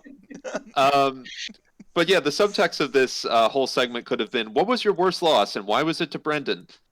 But I have nothing to add to this segment. I guess I added the zombie story. Yeah. So yeah, I've definitely had a few losses that I realized like, oh, that went really rough. But I think one that was a good one that was to Brendan was a couple years back. I think it might have been an Armed Forces Day tournament. But I brought a like non-optimal Vanguard Wing Stormcast list back when Vanguard Wing still had most of its teeth. Yeah. And so I deployed, and I came to Age of Sigmar from playing Total War games on the computer. So I still kind of had this sense in my head of like how terrain impacted the game, and had not really formalized in my head that like it doesn't really work like that. Like things can just move over or through terrain. Like terrain's not actually as big of a factor for as many things as you think it is. So I arranged what I thought was a really strong like liberator wall in between 2 pieces of terrain with a Castellan in the line, so that way they could be buffed, they could have a great save. If they hit them, my Grand Hammers are just going to knock them right off. And Brendan was running I think a Soul Blight list. He had a Bloodseeker Palanquin, which tells you just how like random this list is, and a V-Lozd, and just basically charged right into my line. The pronunciation is Velazda. Thank you. Sure, there you go. Oh, Legion of Blood. Thank you, Brendan. And the zombie dragon just ate my Castellan out of the line because he was within 3 inches of the front line, or screamed him off. Something just blew him right off. And then nobody rolls hitting on 4s like Brendan. Right, yeah. And then that triggered the Palanquin, which then buffed all of the other vampire shit that ran headlong into my line. And then by the end of it, I didn't have any Liberators left in my Vanguard Wing. And I was just there like, I thought that was a really good place to be. And he was like, no. Because the one other part was I set up my Liberator line right next to Arcane Terrain. So when his Vampire Lord charged in, he was buffed, not me, because I didn't have any Wizards. So, a lot of good lessons that day about positioning, and why if you take a pseudo competitive list, but you're not that experienced with it and you're not playing quickly enough, that's how you get negative sports votes. Wow. Negative sports votes. As a side, a bonus story here. Alex and I were partners at the last Holy Havoc. Mm-hmm. We played Pat and Wally from Minnesota with Lords of War. So it was like just Iron Jaws and Bone Splitters and we're playing Nurgle and Siege, and we were on the tunnel map, whatever it was, where you can like There were like sewers where you could move Yeah. around between parts of the map Oh. using the sewer grates, which Yeah. apparently can fit a mall crusher. Yeah, so we bid like 4 minutes to set up. They bid like 48 seconds. Just dump models on the table. They go first. They come across the board and take off all of our models except the one that was in prison. So for the rest of the game, like I had like 8 plague bearers left. It was just it was fun. And here's another thing. Because of Sean, I bought this, so the Warhammer Journal, and I now journal all of my games. There Because you I go. see all the trope dudes carrying around notebooks. Well, it's I mean, that's the thing is like we're talking about losses, and I actually have a point to this. Is like you can learn a lot in losses if you're playing to learn. If you're not, then you're not going to see the lesson to be learned. And sometimes, yeah, sure, you have a game that you can't win. Sure, whatever. Okay, like that. That's a great point. I think I'm always kind of playing to learn, even in a win, right? I think even in a game where you go to the table and literally everything goes your way, and you win. But you can learn from that, right? It's not just wow, this army's amazing, but like thinking about what went your way and how would the game have changed had it not gone your way. Yeah. Like that's a lot of the time I spend kind of reflecting on games is along those lines, trying to learn as much as I can about the different armies. Because one thing about AOS that I like is it's so non-standardized. Like every army is kind of different in the way they play and their strengths and their weaknesses, and it just creates so much replay value. And you can just rock up and play a totally different game against the same army or a different army, and it makes your own army play in a much different way. And that's one of the things I love about AOS. And then you add in the double turn, and then it's a whole other level of chaos sometimes. Well, The double turn is so much variance. It's interesting because I really enjoy the like I've had like a reversal on the double turn in since I started playing Age of Sigmar, and then like since I really like played a lot more Age of Sigmar and ground out games. I'm like, ooh, it should just be you go, I go, right? That's the most balanced, that's the most fair. And I'm like maybe, but like I mean, there's a balance to it in that like once you get like at a certain level of good, you can you play to or against the double turn depending on the situation. You start to read those situations better, and so you acquire the skill to kind of play with it. But just the fact that it has the hype factor, you know, like that, like there is that moment, like everyone's got probably a story intense. where it's intense. Yeah, it's like this intensity where you're just like, okay, I've got this game locked up. I just need to win a priority, you know, and you're just like, yeah, like I don't. Okay, so you go, I go, more balanced, more fair. But like I just wonder about the Age of Sigmar experience, and this is open ended. You know, I don't have the answer here. I don't know if without that hype moment, if I'm engaged as much in the game and as like emotionally invested and like just like looking for the hype moments and watching for those momentum swings. Yeah, I think the momentum swing is very real. I think it creates a tension, and it creates just a level of planning that's required to manage it well that I really like about AOS. You go, I go is fine. Like it is what it is. I think in many ways makes the turn. There's less risk involved, I guess is what I'm saying. And that's I love the risk management part of Warhammer, and the double turn mechanic makes that risk management even more important in AOS, because if you take a double at the wrong time, you'll lose half your army or more. But then it creates this level of risk management that makes the game really exciting. And I think I've won way more games on doubles than games I've lost on doubles, if that makes sense. You learn to mitigate, right? Like planning to mitigate that possibility. Like anytime I get a double turn, it's a bonus. I'm never planning for it, unless it's you're completely out of it. You're just YOLO, right? But in general terms, if you're still in the game, I never play for it. But if you get it, man, you can just punish somebody. Yeah, and it can radically change your playstyle depending on what army you're using, because some of them are like kind of don't really care that much. You know, some of the more defensive armies like the Fire Slayers are probably not that nonplussed if they lose a priority roll, because good luck chewing through them.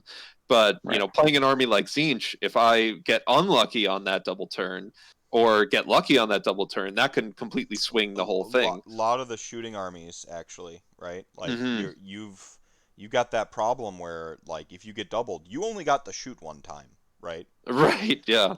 Like, who cares if you have two activation? You know, if you get your activations in that combat, like, you're a shooting army. Like, it's the Rorschach. Like, you're locked in here. I'm not locked in here with you. You're locked in here with me. Like, you're just like smashing. So The one nice thing about playing Tzeentch and getting double turned is that means they're probably in range of spells now.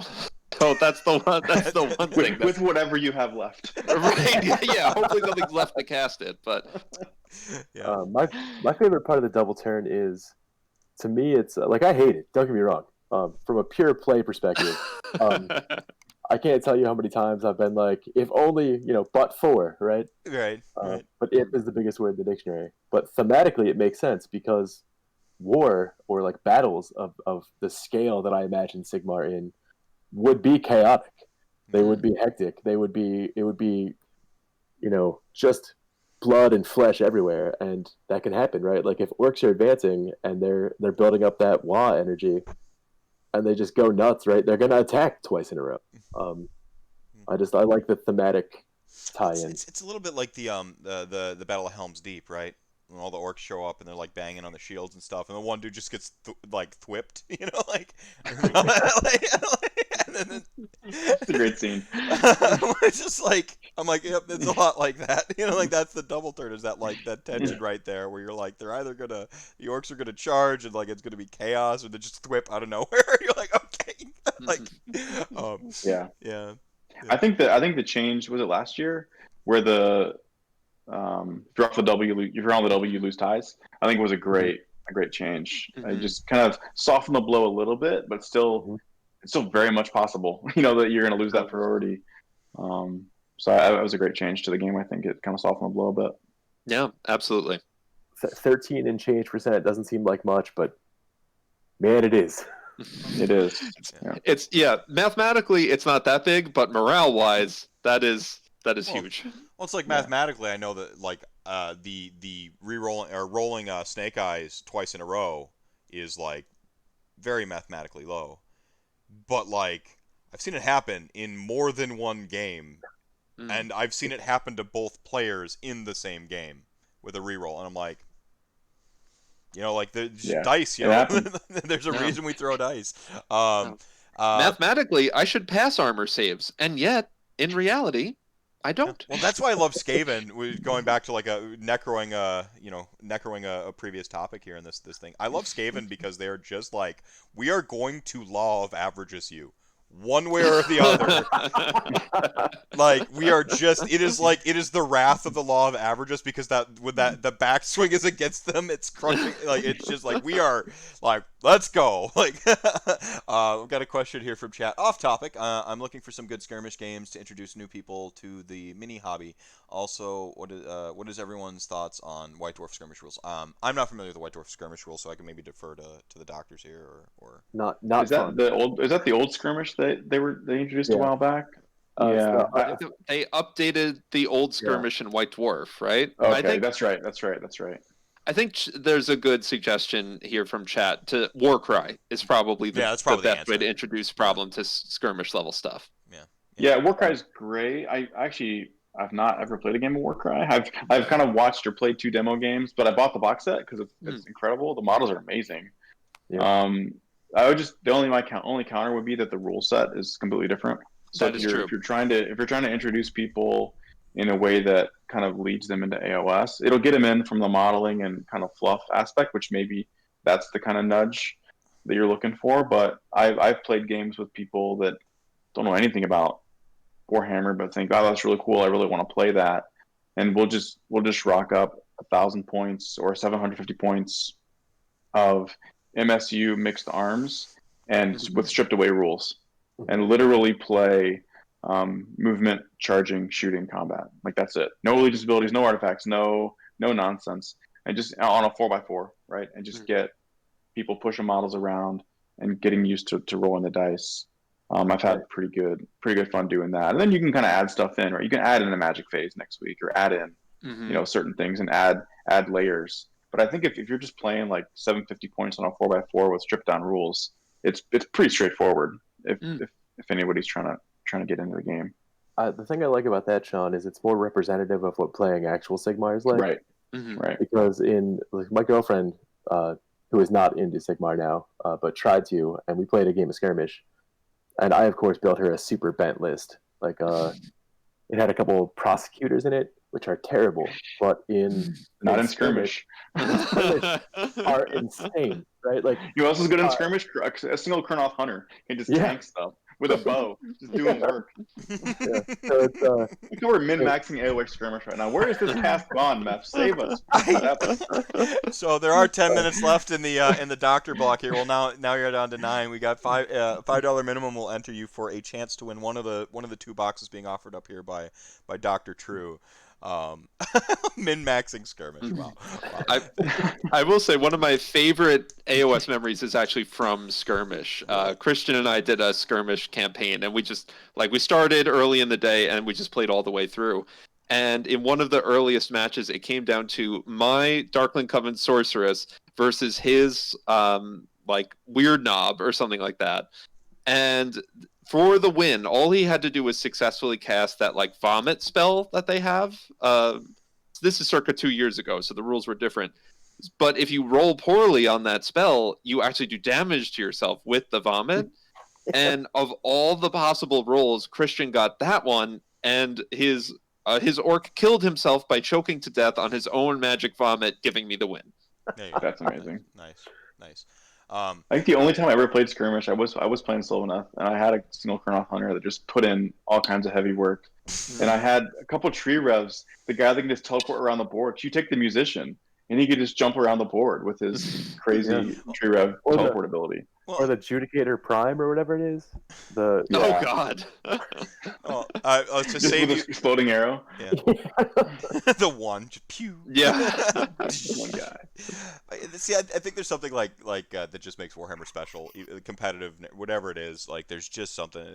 Talk a little bit about the double turn. You talked about that flavor and that variance, Sean. You talked about the sort of variance between the sort of non-linear experience that you're always experiencing a new version of the game, and I think that's not a new experience, of the game. Mm-hmm. I think that's pretty. I mean, that's what makes it special. I don't know, guys. Is there I had you do your favorite army. They talked about you talked about the army you're chomping at the bit to get back there. Is there an army you're not looking forward to playing? Coming out the breaks here, or I know playing you've been against. Yeah. I know you've been actually doing some practical experience with some club days and some Gardenhammer, I think, right? Y'all been doing. Yeah, for me, we've played a few games. That's a tough question for me because I don't really begrudge playing against any army. I think certainly there are armies that are more challenging. I think KO is a really unique challenge right now with the points drops and the mobility. It's an amazing army to play against if you've not played against them with the new points. They're legit. I mean, they can pump out the firepower, and the movement is just incredible. I think that's going to be a lot of people's answer once they play against it, because it's not quite Clown Car level of take you off in one turn. It's not quite that much, but they're really good now. But I think on the same lines, I think once people play games, I think there's a ways to play against that army. That wasn't really available in Clown Car. For example, a lot of their shooting is 12 inches. So if you can, they have plenty more that's longer range, but if you get in pistol range, you're dead.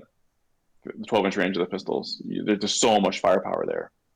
But if you can, screen and zone out the pistols and be able to actually mount a counterattack and take out, because they're not that survivable, they're certainly, they're dwarves, they have armor, but I mean, they're not super tanky, so you can actually mount a reasonable counterpunch.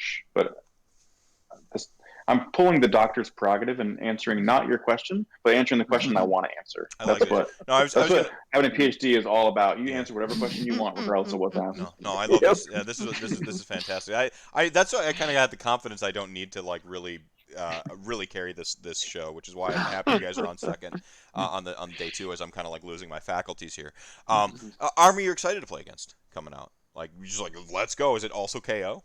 It's the same? No, I've played him enough so far. 2-3 games in, I'm happy to play something else. I want to play some games against Seraphon, because I've not really played against them a ton since the book came out. I know they're super strong, and I just want to kind of experience that on the table, and just kind of get a feel for it. Because obviously you can read the list and you can read the book and do all that, but I'd love to get on the table against Seraphon, the new Seraphon. Right on. Croak in all his glory, bring him on. Yeah, let's go. Yeah, I feel the same way. Like AOS I view a lot like I am the Thor Ragnarok gif where he sees the Hulk in the arena and he's just like, yeah, like that's me when like there's something like kind of new or crazy that I haven't seen. I know that's not everyone's experience, but that's mine. I'm like, let's see what this does. Like, let's go. Like, same question. True. We got two questions. Two-parter, I guess. I've never played. I've yet to play Archaon, but I forget who it was. Jack Armstrong, somebody, Darren Watson posted a Vanguard Chaos Knight list, where Vanguard are the heroes. I just want to play against that because it looks incredibly fun. It's like all Cav. Yeah. I don't know how it's good. I don't care. It just looks awesome. So I want to play that list. And what do I not want to play against? Any kind of elf.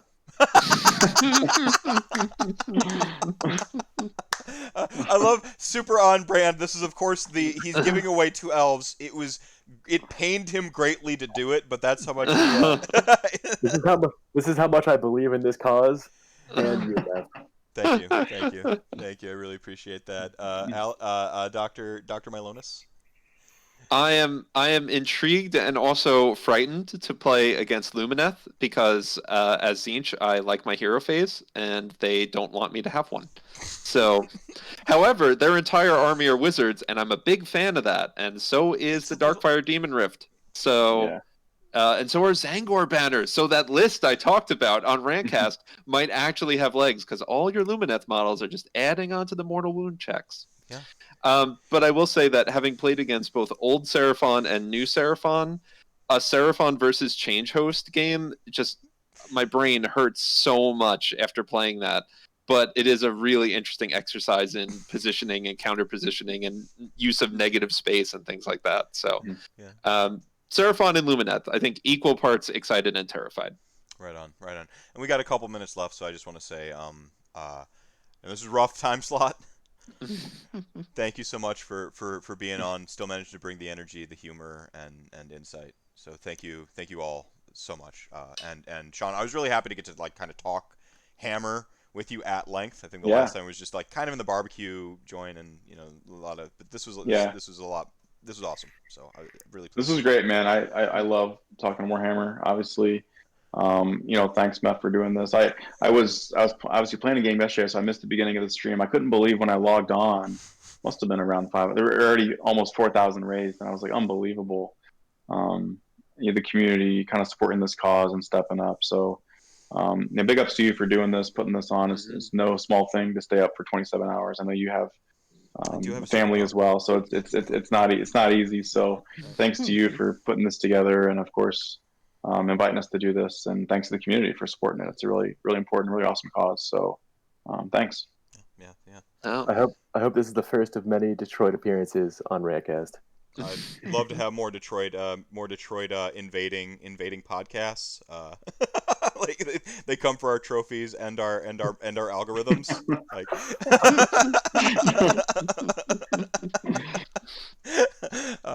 Alex, any closing bits in the last minute here? Yeah, thank you for having us on and for choosing to support a cause as important as mental health and the well-being of people through that. So thank you for picking a great cause, and for your own mental health, I hope that you get some rest once this is all over. Yeah, I said I'm the main tank right now. I am taking on, like, I'm sword and boarding with my own mental health, taking a few blows. That way everyone else can rise up and excel, kind of in the back line behind me. So I'm going to take the punch, I'll take the charge, and then you guys get this counter assault. So, all right, real quick, got a few donations kind of came in. Henry Burns, 3.5 hours to go. Yes, $5 from Caesar. Thank you, Brandon Terra. Almost there. $10 from Rob Stoddard and Katie Dunger. Chat gang, $50. Thank you so much. All right, and then I'll go ahead and get this giveaway here, and I've got Ian coming on, so he's our only 40K model available, everybody. that isn't like DIY or a gift card. So we got that. What's 40K? Yeah, what is that? What is that? As a quick aside, if the person who was asking about that Guild of Summoners list is still in the chat, hope you get paired against Lumineth, because then they'll summon your Lord of Change for you. Yes. Everything's coming up Millhouse. You don't need any wizards if they've got all the wizards. Yeah, that's the Next galaxy level thinking right there. Yeah, galaxy brain. There it is. Before we go, Sean, what is how about spell in a bottle with the demon Rift versus Lumineth? I don't know. I think Vortex is too good to pass up. Demon Rift is fine. I think you can just spread out, right? I think Lumineth aren't too fussed about being sort of spread out. I think Vortex is so good for 80 points as well. Like, it's so good. Fair. And the Vortex just it affects every army, I think, and so on. Demon Rift only going to really have a real strong play against a couple armies, Zinch, LRL. But Vortex just as an opponent challenges my deployment because I have to kind of spread out and worry about that thing just getting dropped in the middle of my army and just punishing my small heroes and chipping away at other things. So I think spell in the bottle, it's Vortex all the way. I've seen people want to take Comet, Demon Rift, but for me, it's Vortex all the way. Right on. I was just wondering. I was hoping you would confirm that the elf troops are wizards. They are, right? Isn't that on the war scroll? Yeah. I don't think it has. It says the one is a wizard, so I guess. Oh, the champion. The champion is. Are you talking about every single model? Yeah, but while it's a condition, right? Like, are keywords transitive? If one model in the unit is a wizard, because the core rules say like if a model is a wizard, the whole unit's treated as wizard, but the scroll doesn't have the wizard keyword. I don't. Yeah, I'll have to look back. I had to look back at the wording exactly, but my recollection from reading the book the other day is that the scroll says the champion's a wizard, and the war scroll would trump that core rule thing you just mentioned. Well, but I have to look back. The core rule just says if there are units of wizard, if one model is a wizard, the whole unit's a wizard. So, yeah, but it's not a unit of wizard. It's not the unit's not a wizard. The champion is. That's the way I would need to look back and read it, but that'd be my understanding. So the first poll of the LRL box goes to D Goer or Donnie. Donnie, shout out to Donnie, Detroit Warhammer, Lumineth, coming in strong. Can't help but win, can you? Just can't help yourselves, guys.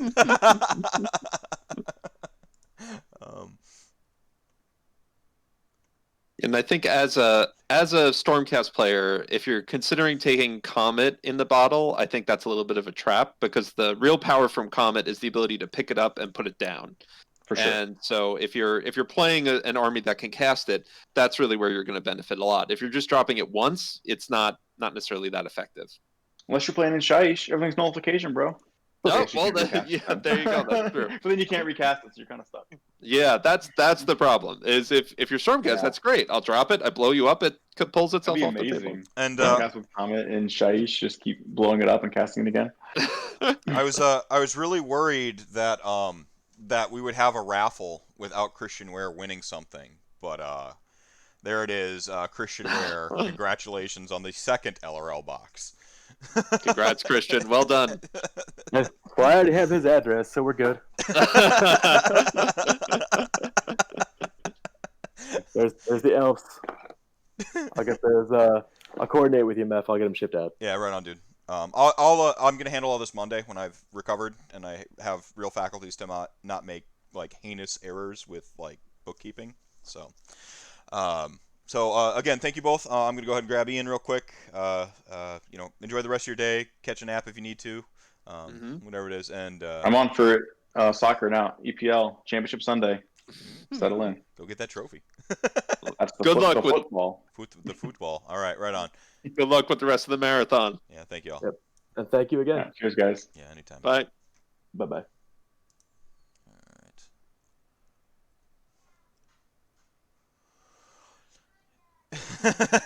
Soccer is the 40K of sports world. Way to go, Kyle. Way to go, Kyle. I'm not sure if that's good or bad. I don't know what that means. I don't know either. Yeah. You got a little red disconnect button. go ahead and hit that. There you go. Oh, okay, cool. Yep. All right, thanks, man. All right. Yep. Take care, man.